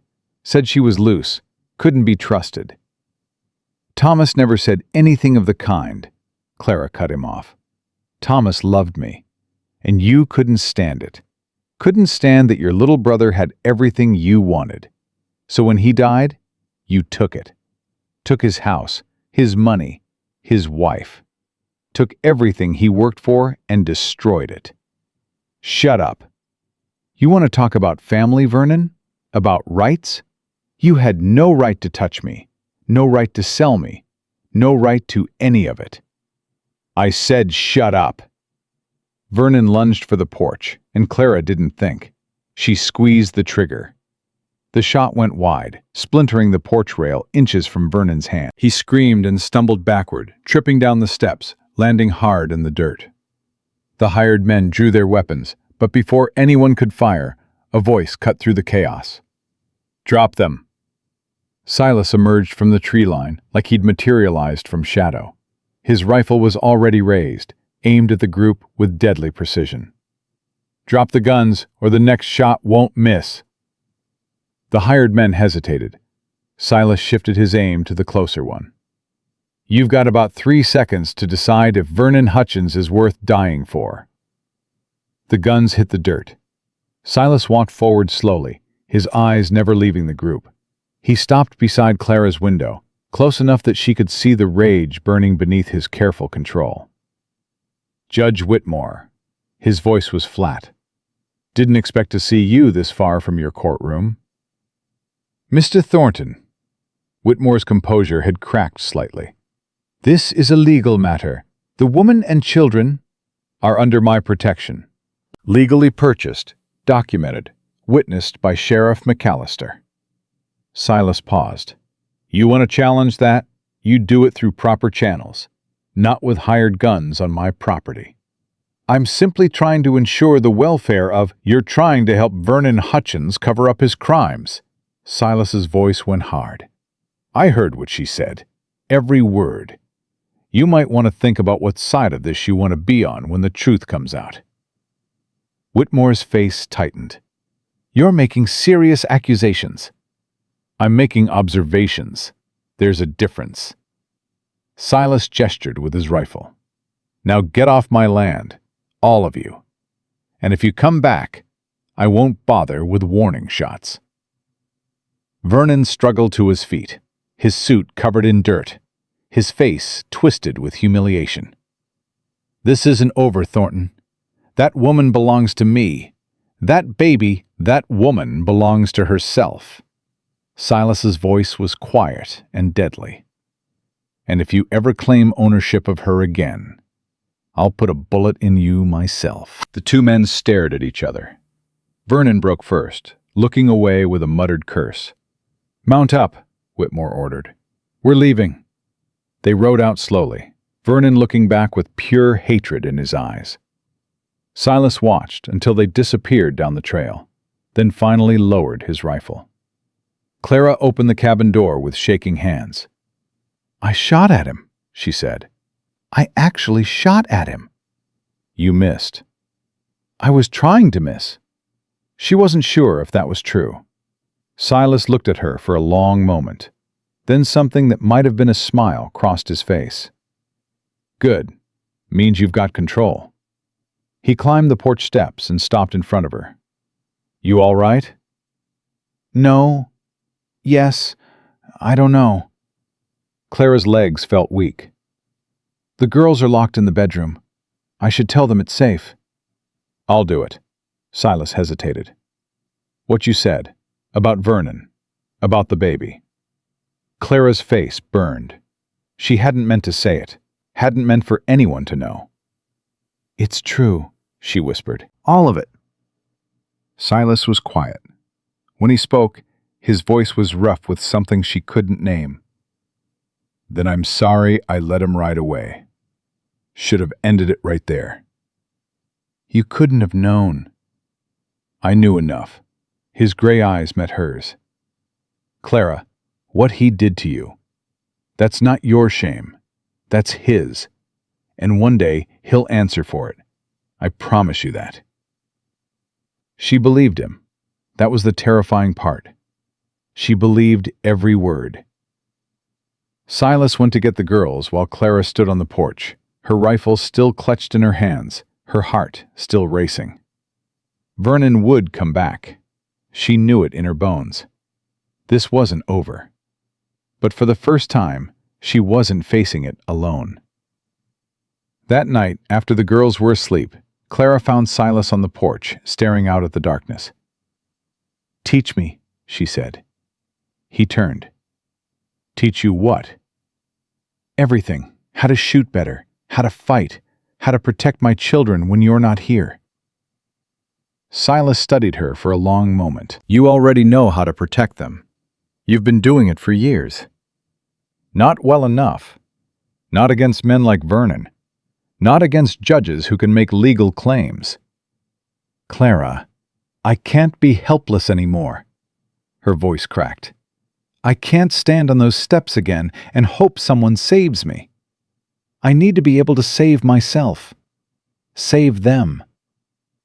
Silas was silent for so long, she thought he might refuse. Then he nodded. "Tomorrow. Dawn. We'll start with the rifle." Clara released a breath she hadn't realized she'd been holding. "Thank you." "Don't thank me yet. I'm not an easy teacher." "I don't need easy. I need effective." Something flickered in his eyes. Respect, maybe. Or recognition. "All right, then. Dawn. Don't be late." He went inside, and Clara stayed on the porch a moment longer, listening to the wind and the pines. Ruby's voice came from behind her. "Mama?" Clara turned. Her daughter stood in the doorway, a blanket wrapped around her shoulders. "You should be asleep, sweetheart. I heard what you said, about learning to fight." Ruby moved to stand beside her. "I want to learn too. Ruby, you're 7. I'm old enough to be scared, old enough to know what Uncle Vernon is." Ruby's jaw tightened. "If he comes back, I want to be ready." Clara looked at her daughter, at the fierce determination in her small face, at the child who'd already been forced to grow up too fast. "We'll talk to Silas," Clara said. "But if he says yes, you do exactly what he tells you. Understood?" Ruby nodded solemnly. Will the bad man come back, Mama? Clara thought about lying, thought about offering comfort that might turn out to be false. Instead, she told the truth. Yes, probably. Then we'll be ready. Ruby took her mother's hand. All of us. Together. They stood there in the darkness, mother and daughter, watching the stars appear one by one above the mountains. And inside the cabin, Silas Thornton sat by the dying fire, running his hands over the half-finished cradle, and made a promise to ghosts he'd never stopped loving. This time, he wouldn't fail. This time, he'd protect what mattered, whatever the cost. The lessons began at dawn, exactly as Silas promised. Clara's hands ached from gripping the rifle. Her shoulders screamed from the recoil. Her eyes burned from squinting down the barrel in the thin morning light. But she didn't complain. Not once. Again, Silas said, after she missed the target for the 10th time. She reloaded, aimed, fired. The tin can remained untouched. You're anticipating the kick, flinching before you squeeze. I'm trying not to. Trying's not good enough. He moved behind her, his hands adjusting her stance. Breathe in, hold it, squeeze on the exhale. Clara breathed, held, squeezed. The can flew off the fence rail. Better. Silas's voice carried something that might have been approval. Again, Ruby watched from the porch, her dark eyes absorbing everything. True to his word, Silas had agreed to teach her too, but only after Clara mastered the basics. Children learn by watching, he'd said. Let her see you struggle. Let her see you succeed anyway. That's the real lesson. So Ruby watched, and learned, and waited for her turn. Pearl, meanwhile, had decided that shooting lessons were boring and preferred to play with the kittens that had appeared in the barn 2 weeks prior. A stray cat had given birth in the hayloft, and Pearl had appointed herself their guardian. The mountain man's got a soft spot, Agnes had observed during her last visit. Letting that cat stay? Letting those girls run wild through his barn? He's good with them, Clara had said. He's good with you, too, if you'd let yourself notice. Clara had noticed. That was the problem. 3 weeks passed. November deepened into early December. The air grew sharp with the promise of snow, and Clara's belly grew heavy with the promise of new life. The baby moved constantly now, pressing against her ribs, making it hard to breathe. Her body felt foreign, swollen, and ungainly. Walking had become waddling. Sleep had become a series of uncomfortable positions interrupted by trips to the necessary. But she kept training, kept learning, kept preparing for a fight she hoped would never come. You're pushing too hard, Silas said one evening, as Clara nearly collapsed into the rocking chair. I'm fine. You're not. You're exhausted and you're huge, and you're going to hurt yourself if you don't rest. Did you just call me huge? Silas's face reddened. I meant the baby. The baby's huge. You're just... He trailed off, clearly aware he was making things worse. Clara surprised herself by laughing.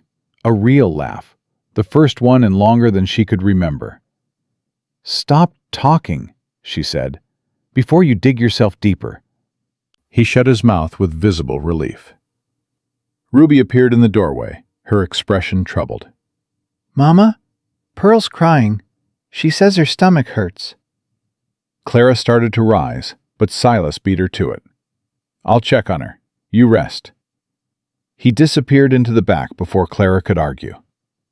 Ruby came to sit beside her mother, her small body fitting into the space next to the rocking chair. He's nice, Ruby said quietly. I didn't want him to be, but he is. I know, sweetheart. I still miss Papa. So do I. Ruby was quiet for a moment. Is it okay if I like Silas too, even though I miss Papa? Clara's heart ached. Your papa would want you to be happy. would want all of us to be happy. Liking Silas doesn't mean you love your papa any less. Promise? Promise. Ruby leaned against her mother's arm. In the back room, they could hear Silas's low voice, soothing Pearl through whatever ailment had struck her. He sounds like Papa, Ruby whispered. When he talks to Pearl, The same voice Papa used when I was scared. Clara couldn't speak past the lump in her throat. She just held her daughter close and listened to a broken man comfort a frightened child, and wondered how she'd gotten so lucky the second time around. The first snow came 2 days later. It started as scattered flakes, pretty and harmless. By nightfall, it had become a wall of white, wind howling around the cabin, drifts piling against the door. Silas had prepared well. The woodpile was stacked high, the larder was full, the animals were secure in the barn. But nature didn't care about preparation. Clara woke in the middle of the night to wetness between her legs and a pain that clenched her entire body like a fist. For a moment, she lay frozen, unable to process what was happening. Then the second contraction hit, and she understood. Silas. Her voice came out weak, barely above a whisper. She tried again, louder. Silas! The door burst open. He stood there in his long johns, rifle in hand, ready for attack. "What's wrong? Are they back?" The baby, Clara gasped as another contraction rolled through her. the baby's coming. The color drained from his face. "It's too early. You've got another month at least." Tell that to the baby. He crossed the room in 2 strides, kneeling beside her bed. "How far apart are the pains?" I don't know. Close. Really close. Silas pressed his hand to her belly, feeling the tightening muscles. His jaw clenched. "I need to get Agnes." You can't. Clara grabbed his arm. The storm. You'd never make it. "I have to try. You can't do this alone." Then stay. Her fingers dug into his sleeve. Stay and help me. Please, Silas. Don't leave me alone. He looked at her, and she saw the terror behind his eyes. The memory of Martha dying while he was 1,000 miles away. The fear of losing someone else he'd started to care about. I don't know how to deliver a baby, he said hoarsely. Then we'll figure it out together. Another contraction hit, and she cried out despite herself. Please, I need you. Silas closed his eyes. When he opened them, the terror was still there, but something else had joined it. Determination. Resolve. All right. He stood, already moving. I need to get supplies. Water, clean cloths, scissors. The cradle's finished. I'll bring it in. Silas. He stopped. Thank you. He nodded once, then disappeared into the main room. Ruby appeared in the doorway seconds later, her face pale. Mama? What's happening? Clara forced herself to breathe through the pain. The baby's coming, sweetheart. Tonight. But the storm. I know. That's why I need you to be brave. Can you do that for me? Ruby's chin lifted. What do you need? Take Pearl to the loft. Keep her there. Keep her calm. Don't come down unless Silas or I call you. Can you do that? Ruby hesitated. I want to help. You are helping. By keeping your sister safe. That's the most important job there is. For a moment, Clara thought Ruby would argue. Then she nodded. I love you, Mama. I love you too, sweetheart. Now go. Ruby gathered Pearl, who was sleepy and confused, and led her up the ladder to the loft. Clara heard their voices, Ruby explaining in whispers, Pearl asking questions that had no good answers. Then Silas was back, his arms full of supplies, his face set in grim determination. I'm going to check how far along you are, he said. Is that all right? Clara nodded, beyond modesty now. His hands were gentle as he examined her. When he looked up, his expression told her everything. It's happening fast. The baby's already crowning. That's good, right? It means we don't have much time. He positioned himself at the foot of the bed. When the next contraction comes, I need you to push, hard as you can. I don't know if I can. You can. His gray eyes locked on hers. You're the strongest person I've ever met, Clara. You survived Vernon. You survived that auction. You survived 2 years of hell. You can survive this. The contraction hit like a wave, and Clara bore down with everything she had. The pain was indescribable. Tearing, burning, pressure that seemed impossible to endure. She screamed, and somewhere above her she heard Pearl start to cry. "That's it," Silas said. "I can see the head. Keep going." "I can't." "You can. One more push. One more, Clara." She reached down into some reserve she didn't know she had and pushed again. The release was sudden and overwhelming. The pressure vanished, replaced by emptiness and the sound of Silas's sharp intake of breath. "I've got him." His voice cracked. "Clara, it's a boy." Then came a sound that made everything worth it. A thin, angry wail that filled the cabin like a declaration of life. Silas moved quickly, clearing the baby's mouth and nose, tying off the cord with practiced efficiency that surprised her. How do you know how to do that? "Delivered a calf once. Figured it couldn't be that different." He wrapped the baby in a clean cloth and brought him to her. "Here, he needs his mama." Clara took her son into her arms for the first time and felt the world reorganize itself around this moment. He was small, smaller than she'd expected. Red-faced and furious, with a shock of dark hair and tiny fists that punched at the air. But he was breathing, crying, alive. Real in a way nothing else had ever been real. "He's perfect," she whispered. "He is." Silas's voice was rough. "What are you going to name him?" Clara looked at her son, at the child who'd been forced upon her by violence, who'd grown inside her against her will, who she'd resented and feared and sometimes hated for what he represented. And now, holding him, she felt none of that. Only love. Fierce, overwhelming love. "Thomas," she said, "after his father, his real father." Silas went still. "Clara." "I know whose blood runs in his veins, but Thomas is the man who taught me what love was supposed to look like. Thomas is the man I want this child to become." She looked up at Silas, tears streaming down her face. "And you're the man who brought him into this world, who kept us safe, who gave us a chance when no one else would." "I didn't do anything." "You did everything." Clara reached for his hand with her free one. "This baby has 2 fathers who matter. The one in heaven, watching over him, and the one right here, holding my hand." Silas's gray eyes glistened. He didn't speak, but his fingers curled around hers, holding tight. "Thomas Silas Thornton," Clara said. "If you'll let me, give him your name." The sound that escaped Silas was somewhere between a laugh and a sob. "You want to name him after me?" "I want him to carry the name of the man who saved us." "All of us. Is that all right?"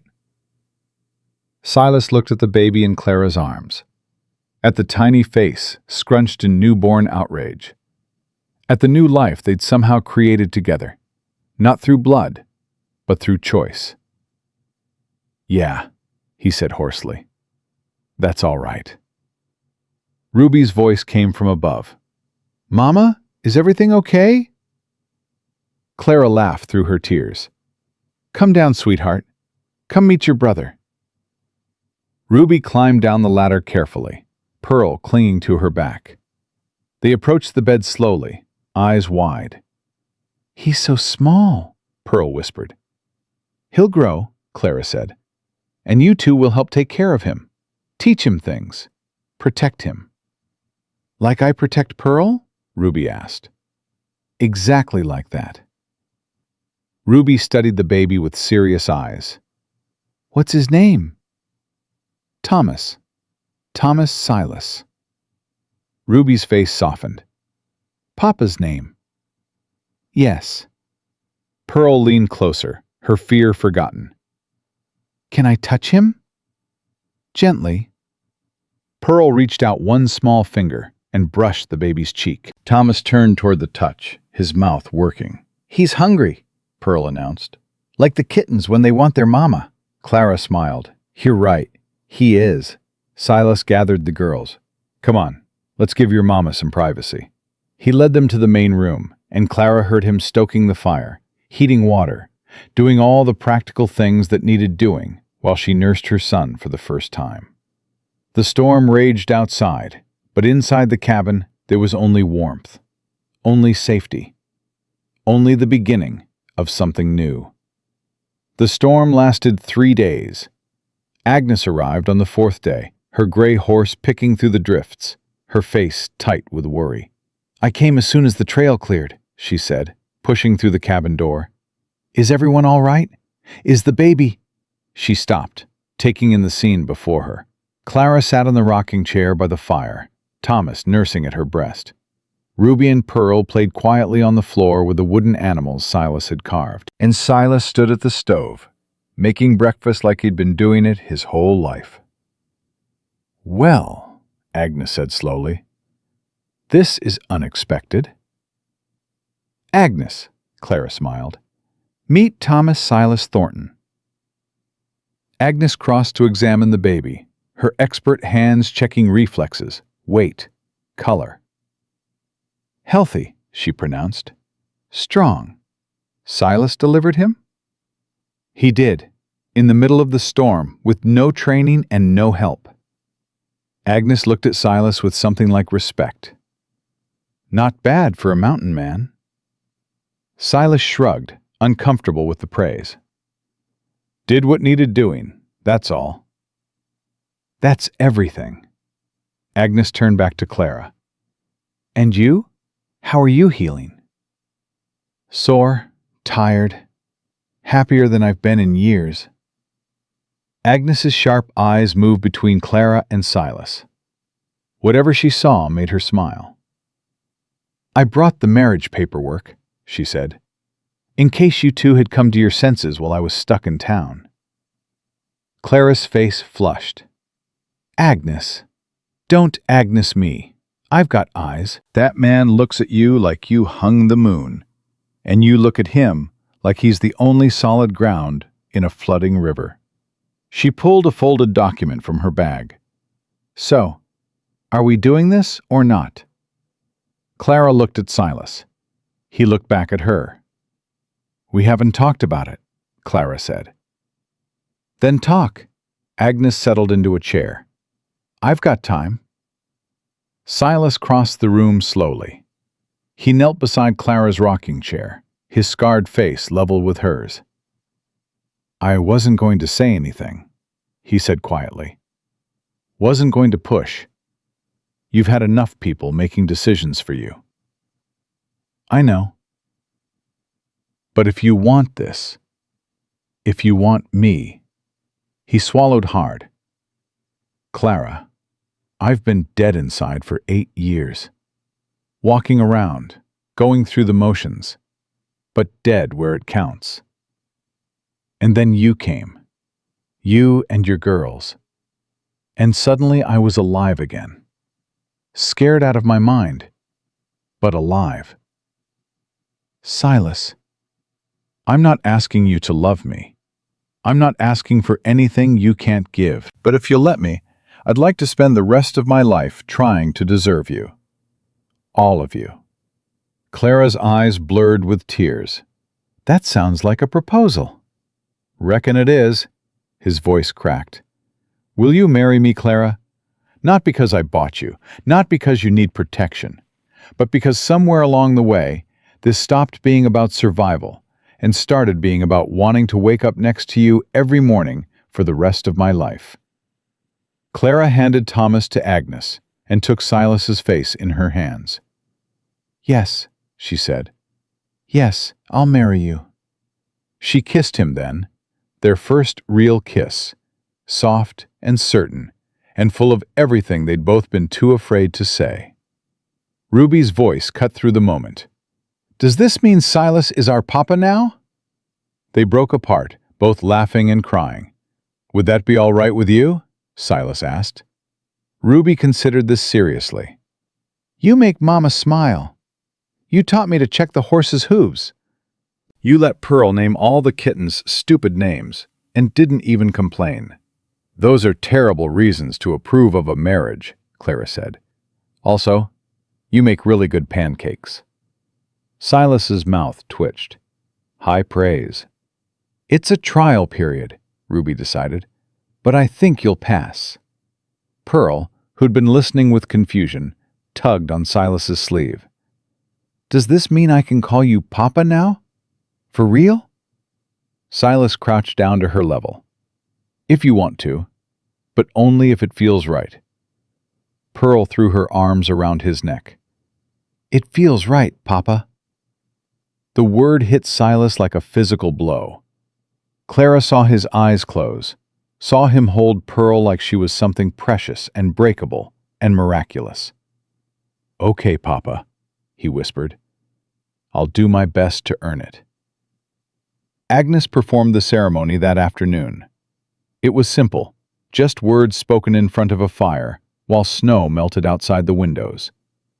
Clara wore her cleanest dress. Silas wore his Sunday clothes, which were only slightly less worn than his everyday clothes.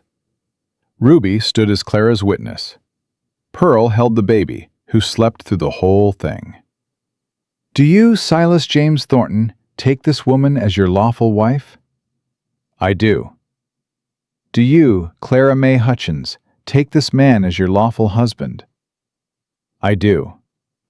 "Then by the power vested in me by the Montana Territory, I pronounce you husband and wife." Agnes smiled. "You may kiss your bride." Silas cupped Clara's face in his scarred hands and kissed her softly. "Wife," he murmured against her lips. "Husband," she murmured back. And just like that, in a mountain cabin with a newborn baby and 2 little girls and a midwife who'd seen everything, Clara May Hutchins became Clara May Thornton. She'd been bought like property. She'd been sold like livestock.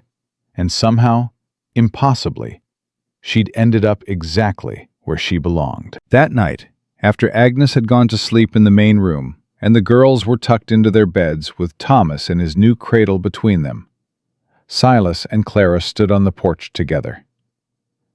"You're my wife," Silas said, like he was testing the words. "You're my husband."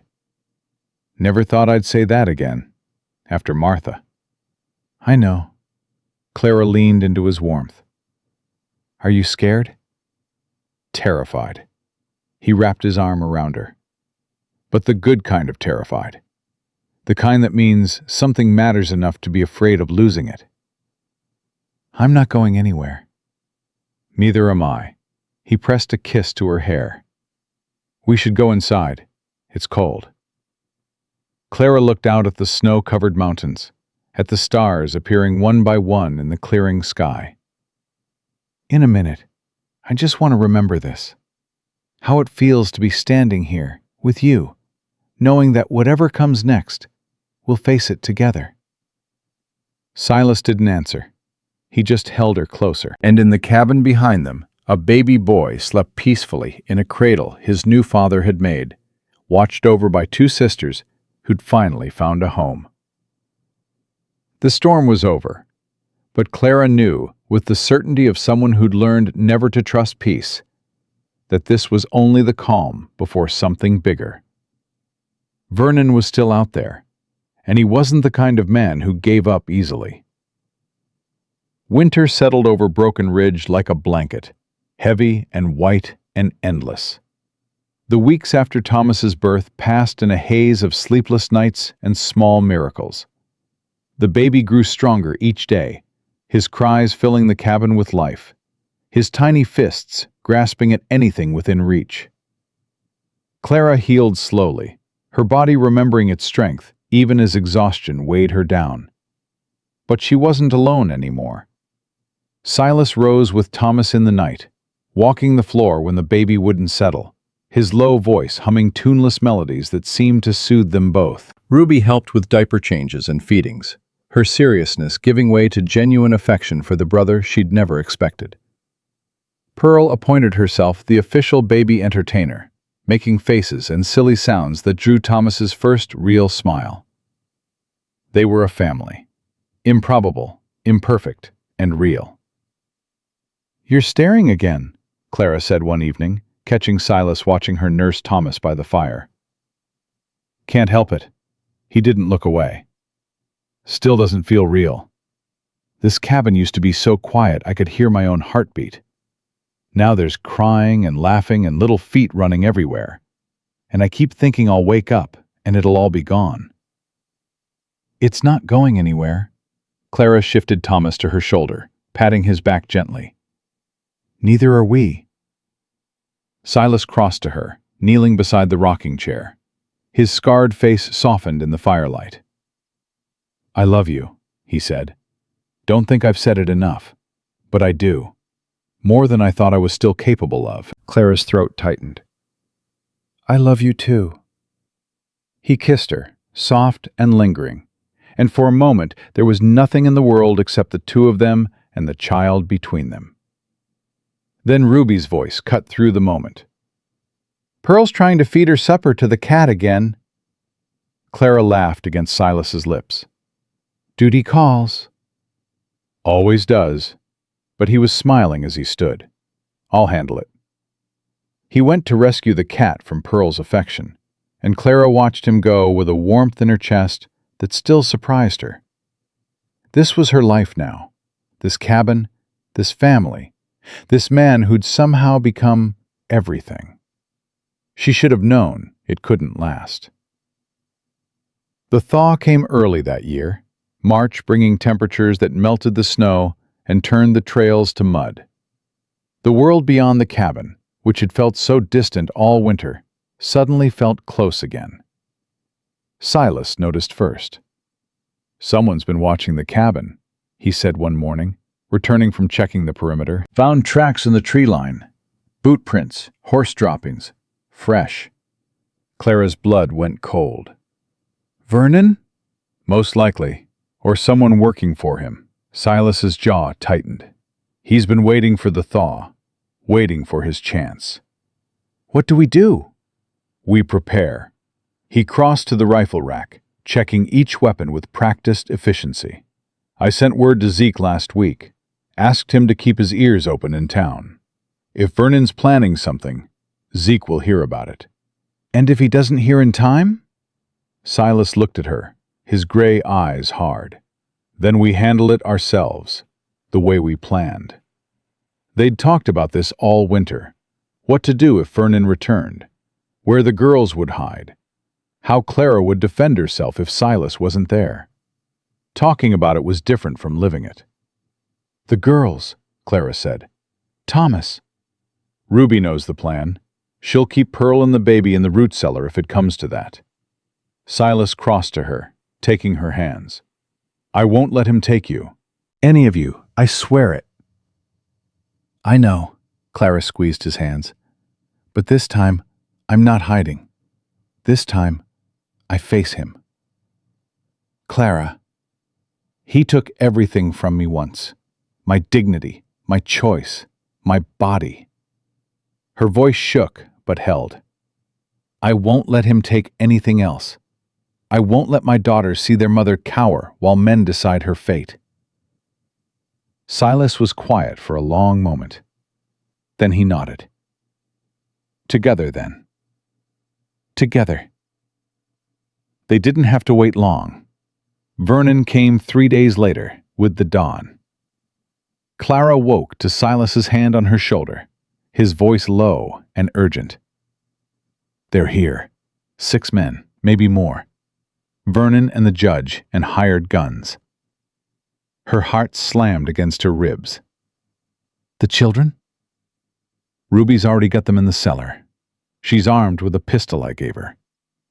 Silas handed Clara her rifle. She knows not to come out unless we call. Clara rose quickly, checking the chamber, steadying her breathing. Through the window, she could see them, riders spreading out around the cabin, cutting off escape routes.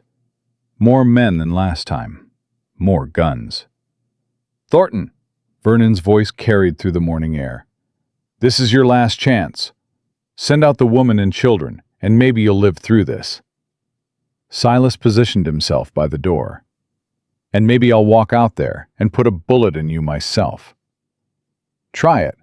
My men will cut you down before you clear the porch." Vernon laughed, the sound ugly and confident. "Face facts, mountain man. You're outnumbered, outgunned. This ends today, one way or another." Clara moved to stand beside Silas. "Let me talk to him." "Clara, he wants me.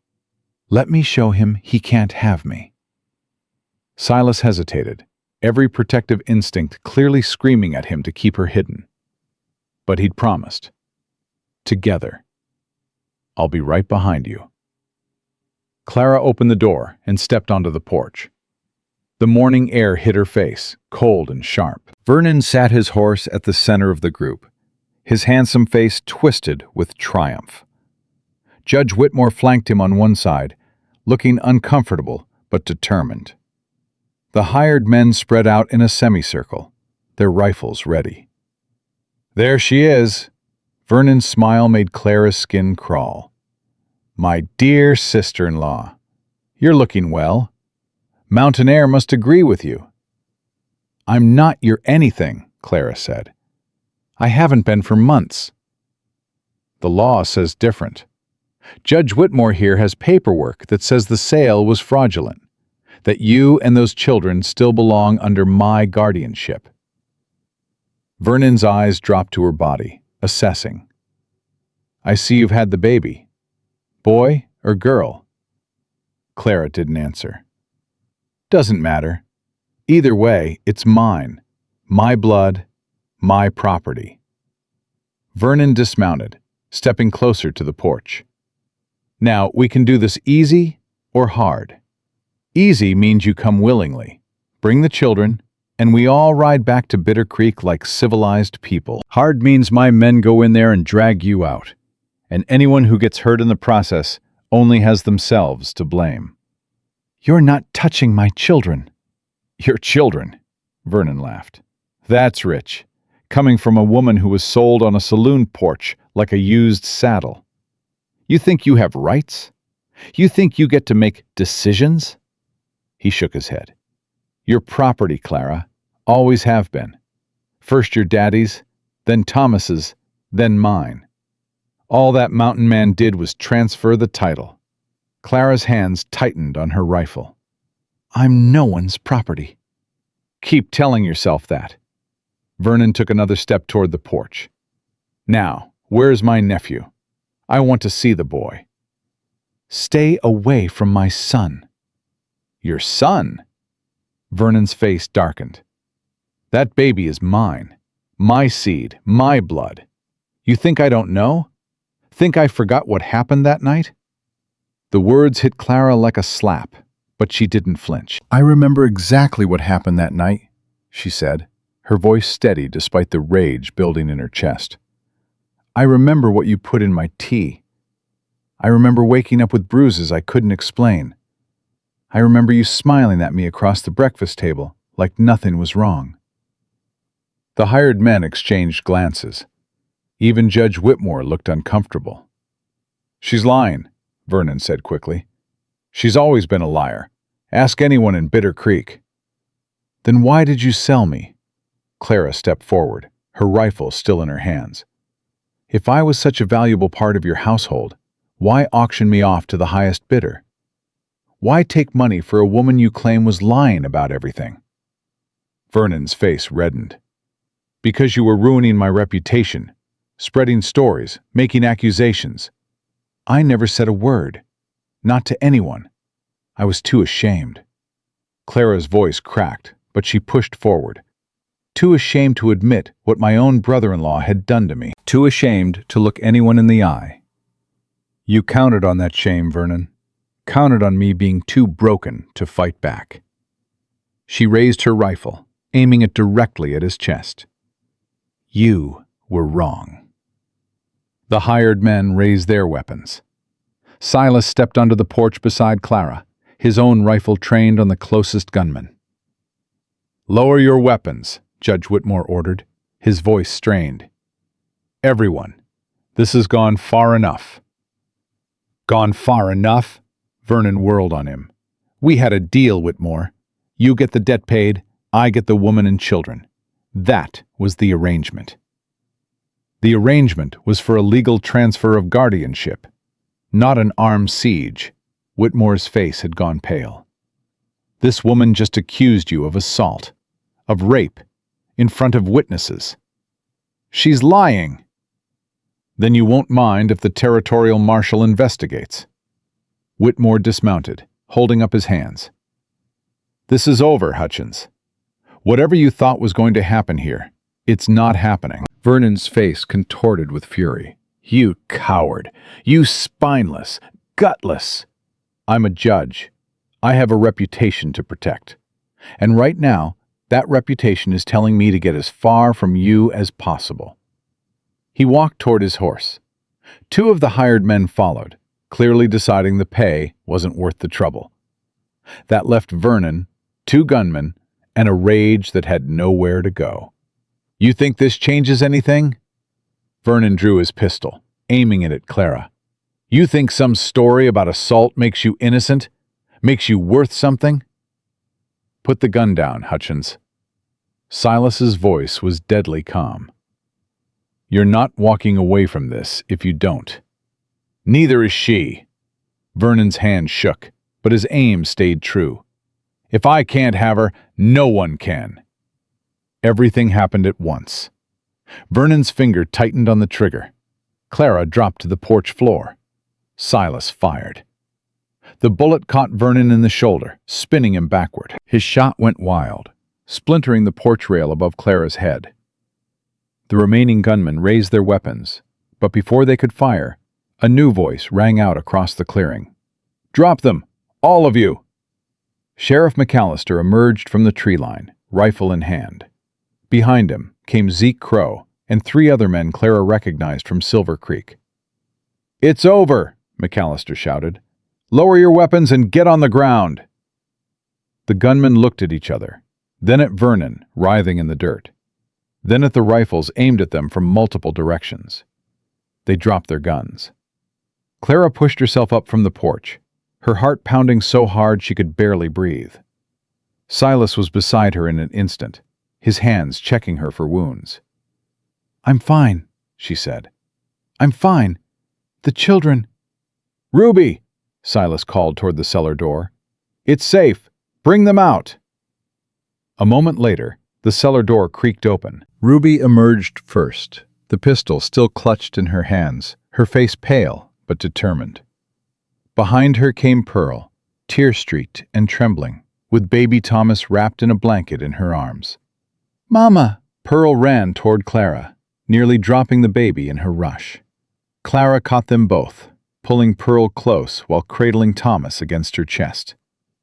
Ruby joined them seconds later, and suddenly all four of them were tangled together on the porch, sobbing and shaking and alive. Silas stood over them, his rifle still in his hands, watching as McAllister and the others secured the prisoners. Vernon was still screaming, clutching his wounded shoulder. "She's mine! That baby is mine! You can't do this!" McAllister hauled him to his feet, none too gently. "Vernon Hutchins, you're under arrest for assault, attempted kidnapping, and about a dozen other charges I'll figure out on the ride back to town." "On whose authority?" "Mine, and the territorial marshal's when he gets here." McAllister looked toward the porch, his weathered face softening. "Mrs. Thornton, you all right?" Clara nodded, unable to speak. "Zeke got word to me 3 days ago. Figured Hutchins would try something when the snow melted." He tipped his hat. Should have stepped in sooner. Back in Bitter Creek, when your brother-in-law first put you on those steps. That's a regret I'll carry. You're here now, Clara managed. That's what matters. Zeke approached the porch, his dark face creased with concern. Silas, you and your family okay? Thanks to you. Silas gripped his friend's shoulder. I owe you. You don't owe me anything. This is what neighbors do. Zeke looked at Clara, at the children clustered around her. This is what family does. Family. The word echoed in Clara's mind, taking on new meaning. Not just Silas and the girls and Thomas, but Zeke, who'd ridden through the night to warn the sheriff. Agnes, who'd delivered her son and witnessed her marriage. McAllister, who'd come when it mattered, even if he'd been too late before. A community, imperfect but real. People who would stand up when standing up counted. Vernon was still screaming as they loaded him onto a horse, his threats growing more desperate and less coherent. Judge Whitmore was already gone, riding hard toward Helena and whatever story he planned to tell about this day. Clara didn't care about any of it. She had her children in her arms, her husband at her side, and for the first time in years, a future that wasn't built on fear. The riders left with their prisoners, and the clearing fell silent. Silas sank onto the porch steps, his rifle finally set aside, his whole body trembling with delayed reaction. It's over, he said, like he was testing the words.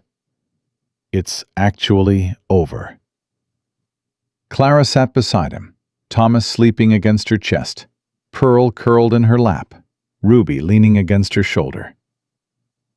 It's over, she agreed. They sat together as the sun climbed higher, warming the air, melting the last stubborn patches of snow. The world that had seemed so threatening an hour ago now seemed peaceful, renewed. Spring was coming. New life, new beginnings, new chances. Papa? Pearl's small voice broke the silence. Silas looked at her, his gray eyes soft. Yes, sweetheart? Can we have pancakes? I'm hungry. Clara laughed, the sound surprising her. Silas laughed too, pulling Pearl into his arms. Yeah, he said, we can have pancakes. They went inside together, all 5 of them, leaving the fear and violence of the morning behind. There would be trials ahead, testimonies to give, legal matters to settle, a community to rebuild trust with. But those were problems for tomorrow.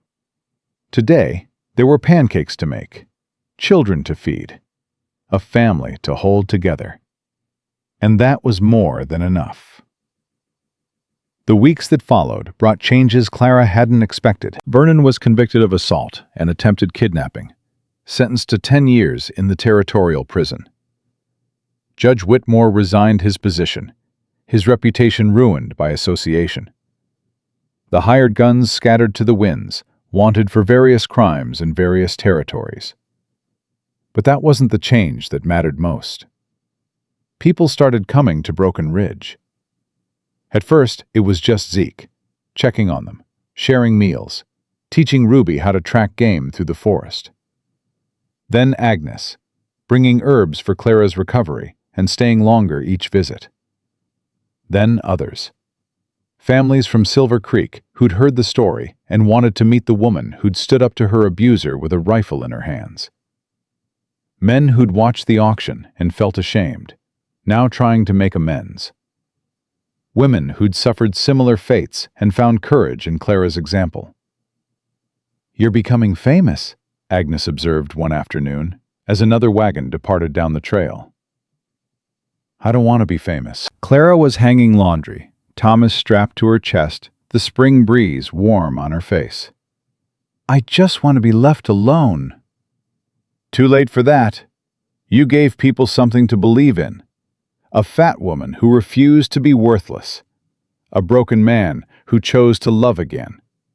A family built from scraps and stubbornness. Agnes smiled. That's the kind of story people need to hear. Clara looked at her daughters, playing in the yard with Zeke's old hound dog that had somehow become their pet. At Silas, repairing the fence that Vernon's men had damaged. At Thomas, gurgling contentedly against her chest. "It's not a story," she said. "It's just life." Same thing, if you're living it right. Summer came, and with it the first anniversary of the day Clara had stood on those saloon steps. She didn't realize the date until Silas mentioned it, his voice careful. "You all right? With today being what it is?" Clara thought about it. Thought about the woman she'd been a year ago, heavy with shame and fear and an unwanted pregnancy. Thought about the hands that had grabbed at her, the voices that had mocked her, the moment she'd believed her life was over. "I'm all right," she said, and meant it. "That day was the worst day of my life, but it was also the day I met you." Silas pulled her close. "Silver linings." "Something like that." Ruby appeared in the doorway, her expression serious. "Mama, Papa, there's someone here." They went to the porch together, Clara's heart picking up speed despite herself. Old fears died hard. But the rider in the yard wasn't a threat. It was Sheriff McAllister, alone, his hat in his hands. "Mrs. Thornton, Mr. Thornton." He dismounted, looking uncomfortable. "I've got news. Thought you should hear it from me." "What news?" Silas's voice was wary. "Vernon Hutchins is dead. Got into a fight with another prisoner last week. Didn't survive." Clara waited for something. Relief, maybe. Or grief. Or satisfaction. Instead, she felt only emptiness. A closing of a chapter that had needed to close for a long time. "Thank you for telling us," she said. McAllister nodded. "There's more. Vernon had debts. Lots of them. When the court settled his estate, there was nothing left except the old Hutchins farm. Thomas's farm, originally." He reached into his saddlebag and pulled out a folded document. The territorial court ruled that the property should go to Thomas's rightful heirs. That means you, Mrs. Thornton, and your children. Clara took the paper with numb fingers. "I don't understand." "The farm is yours, free and clear. Whatever you want to do with it." She looked at Silas, who looked just as stunned as she felt. "We don't need a farm," Silas said. "We have this place." "Then sell it, or give it away, or burn it to the ground." McAllister shrugged. "It's yours to decide." He tipped his hat and rode away, leaving Clara holding the deed to the place where her nightmare had begun. That night, after the children were asleep, Clara and Silas sat on the porch and talked about the future. "We could sell it," Clara said. "Use the money for the children, for Thomas's education, the girls' dowries." "We could." Silas was quiet for a moment. "Or we could give it to someone who needs it. Someone who's where you were a year ago, with nowhere to go and no one to help." Clara looked at him. "You mean turn it into a refuge?" "I mean give people choices, the way someone gave you one." He took her hand. "Agnes knows women in trouble. Zeke knows men trying to start over. We could make that farm a place where broken people come to heal." Clara thought about the saloon steps, about the crowd that had watched and done nothing, about the voice that had cut through the laughter and offered her a way out. "Vernon would hate that," she said. "Reckon he would." She smiled, slow and certain. "Then let's do it." Fall came, and with it, Clara's 30th birthday. Silas marked it with a gift she didn't expect. A mirror, full length, framed in wood he'd carved himself. "You haven't seen yourself properly since you got here," he said, hanging it in their bedroom. Figured it was time. Clara stood before the mirror and looked at herself. Really looked, for the first time in years. She saw a woman with curves and softness, with a belly that had carried 3 children and a body that had survived more than anyone should have to survive. She saw tired eyes and work-worn hands and hair that was starting to show threads of gray. She saw someone who was beautiful, not in spite of her imperfections, but because of them. Because every scar and stretch mark and extra pound told a story of survival. "What do you see?" Silas asked, standing behind her. "I see a woman who's finally home." He wrapped his arms around her, his chin resting on her shoulder, both of them reflected in the glass. "I see that too," he said. "And I see a woman I'm going to spend the rest of my life loving, if she'll let me." "She'll let you." Clara leaned back against his chest. "She's already decided." The first snow of the year fell on Christmas Eve. The cabin was full of people. Agnes and Zeke had come for dinner. The 3 children from the refuge, families who'd found their way to the old Hutchins farm, had come too. The cabin that had once been too quiet now burst with laughter and conversation. Ruby helped Pearl set the table, both girls wearing new dresses Agnes had sewn for the occasion. Thomas sat on Zeke's lap, batting at the man's beard with chubby hands.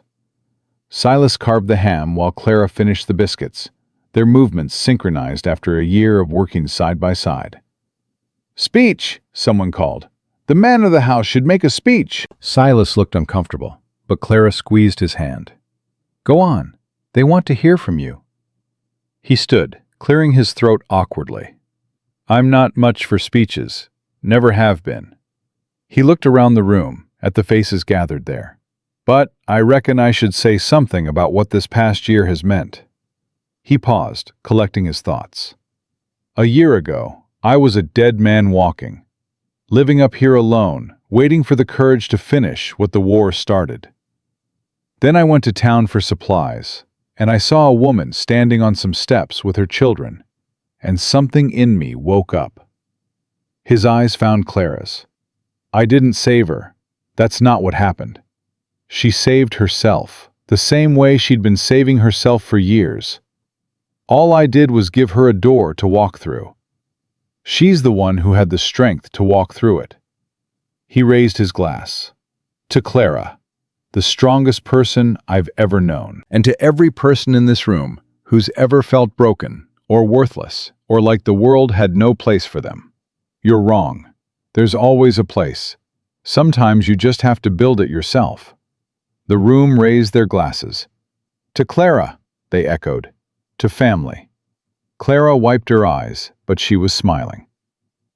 After dinner, when the guests had gone and the children were asleep, she and Silas stood on the porch watching the snow fall. "Happy?" he asked. "Happier than I knew I could be." "Good." He pulled her close. "That's all I ever wanted for you." Clara rested her head against his shoulder, feeling the solid warmth of him, the certainty of his presence. "I used to dream about escaping," she said softly. "About running away to somewhere Vernon couldn't find me.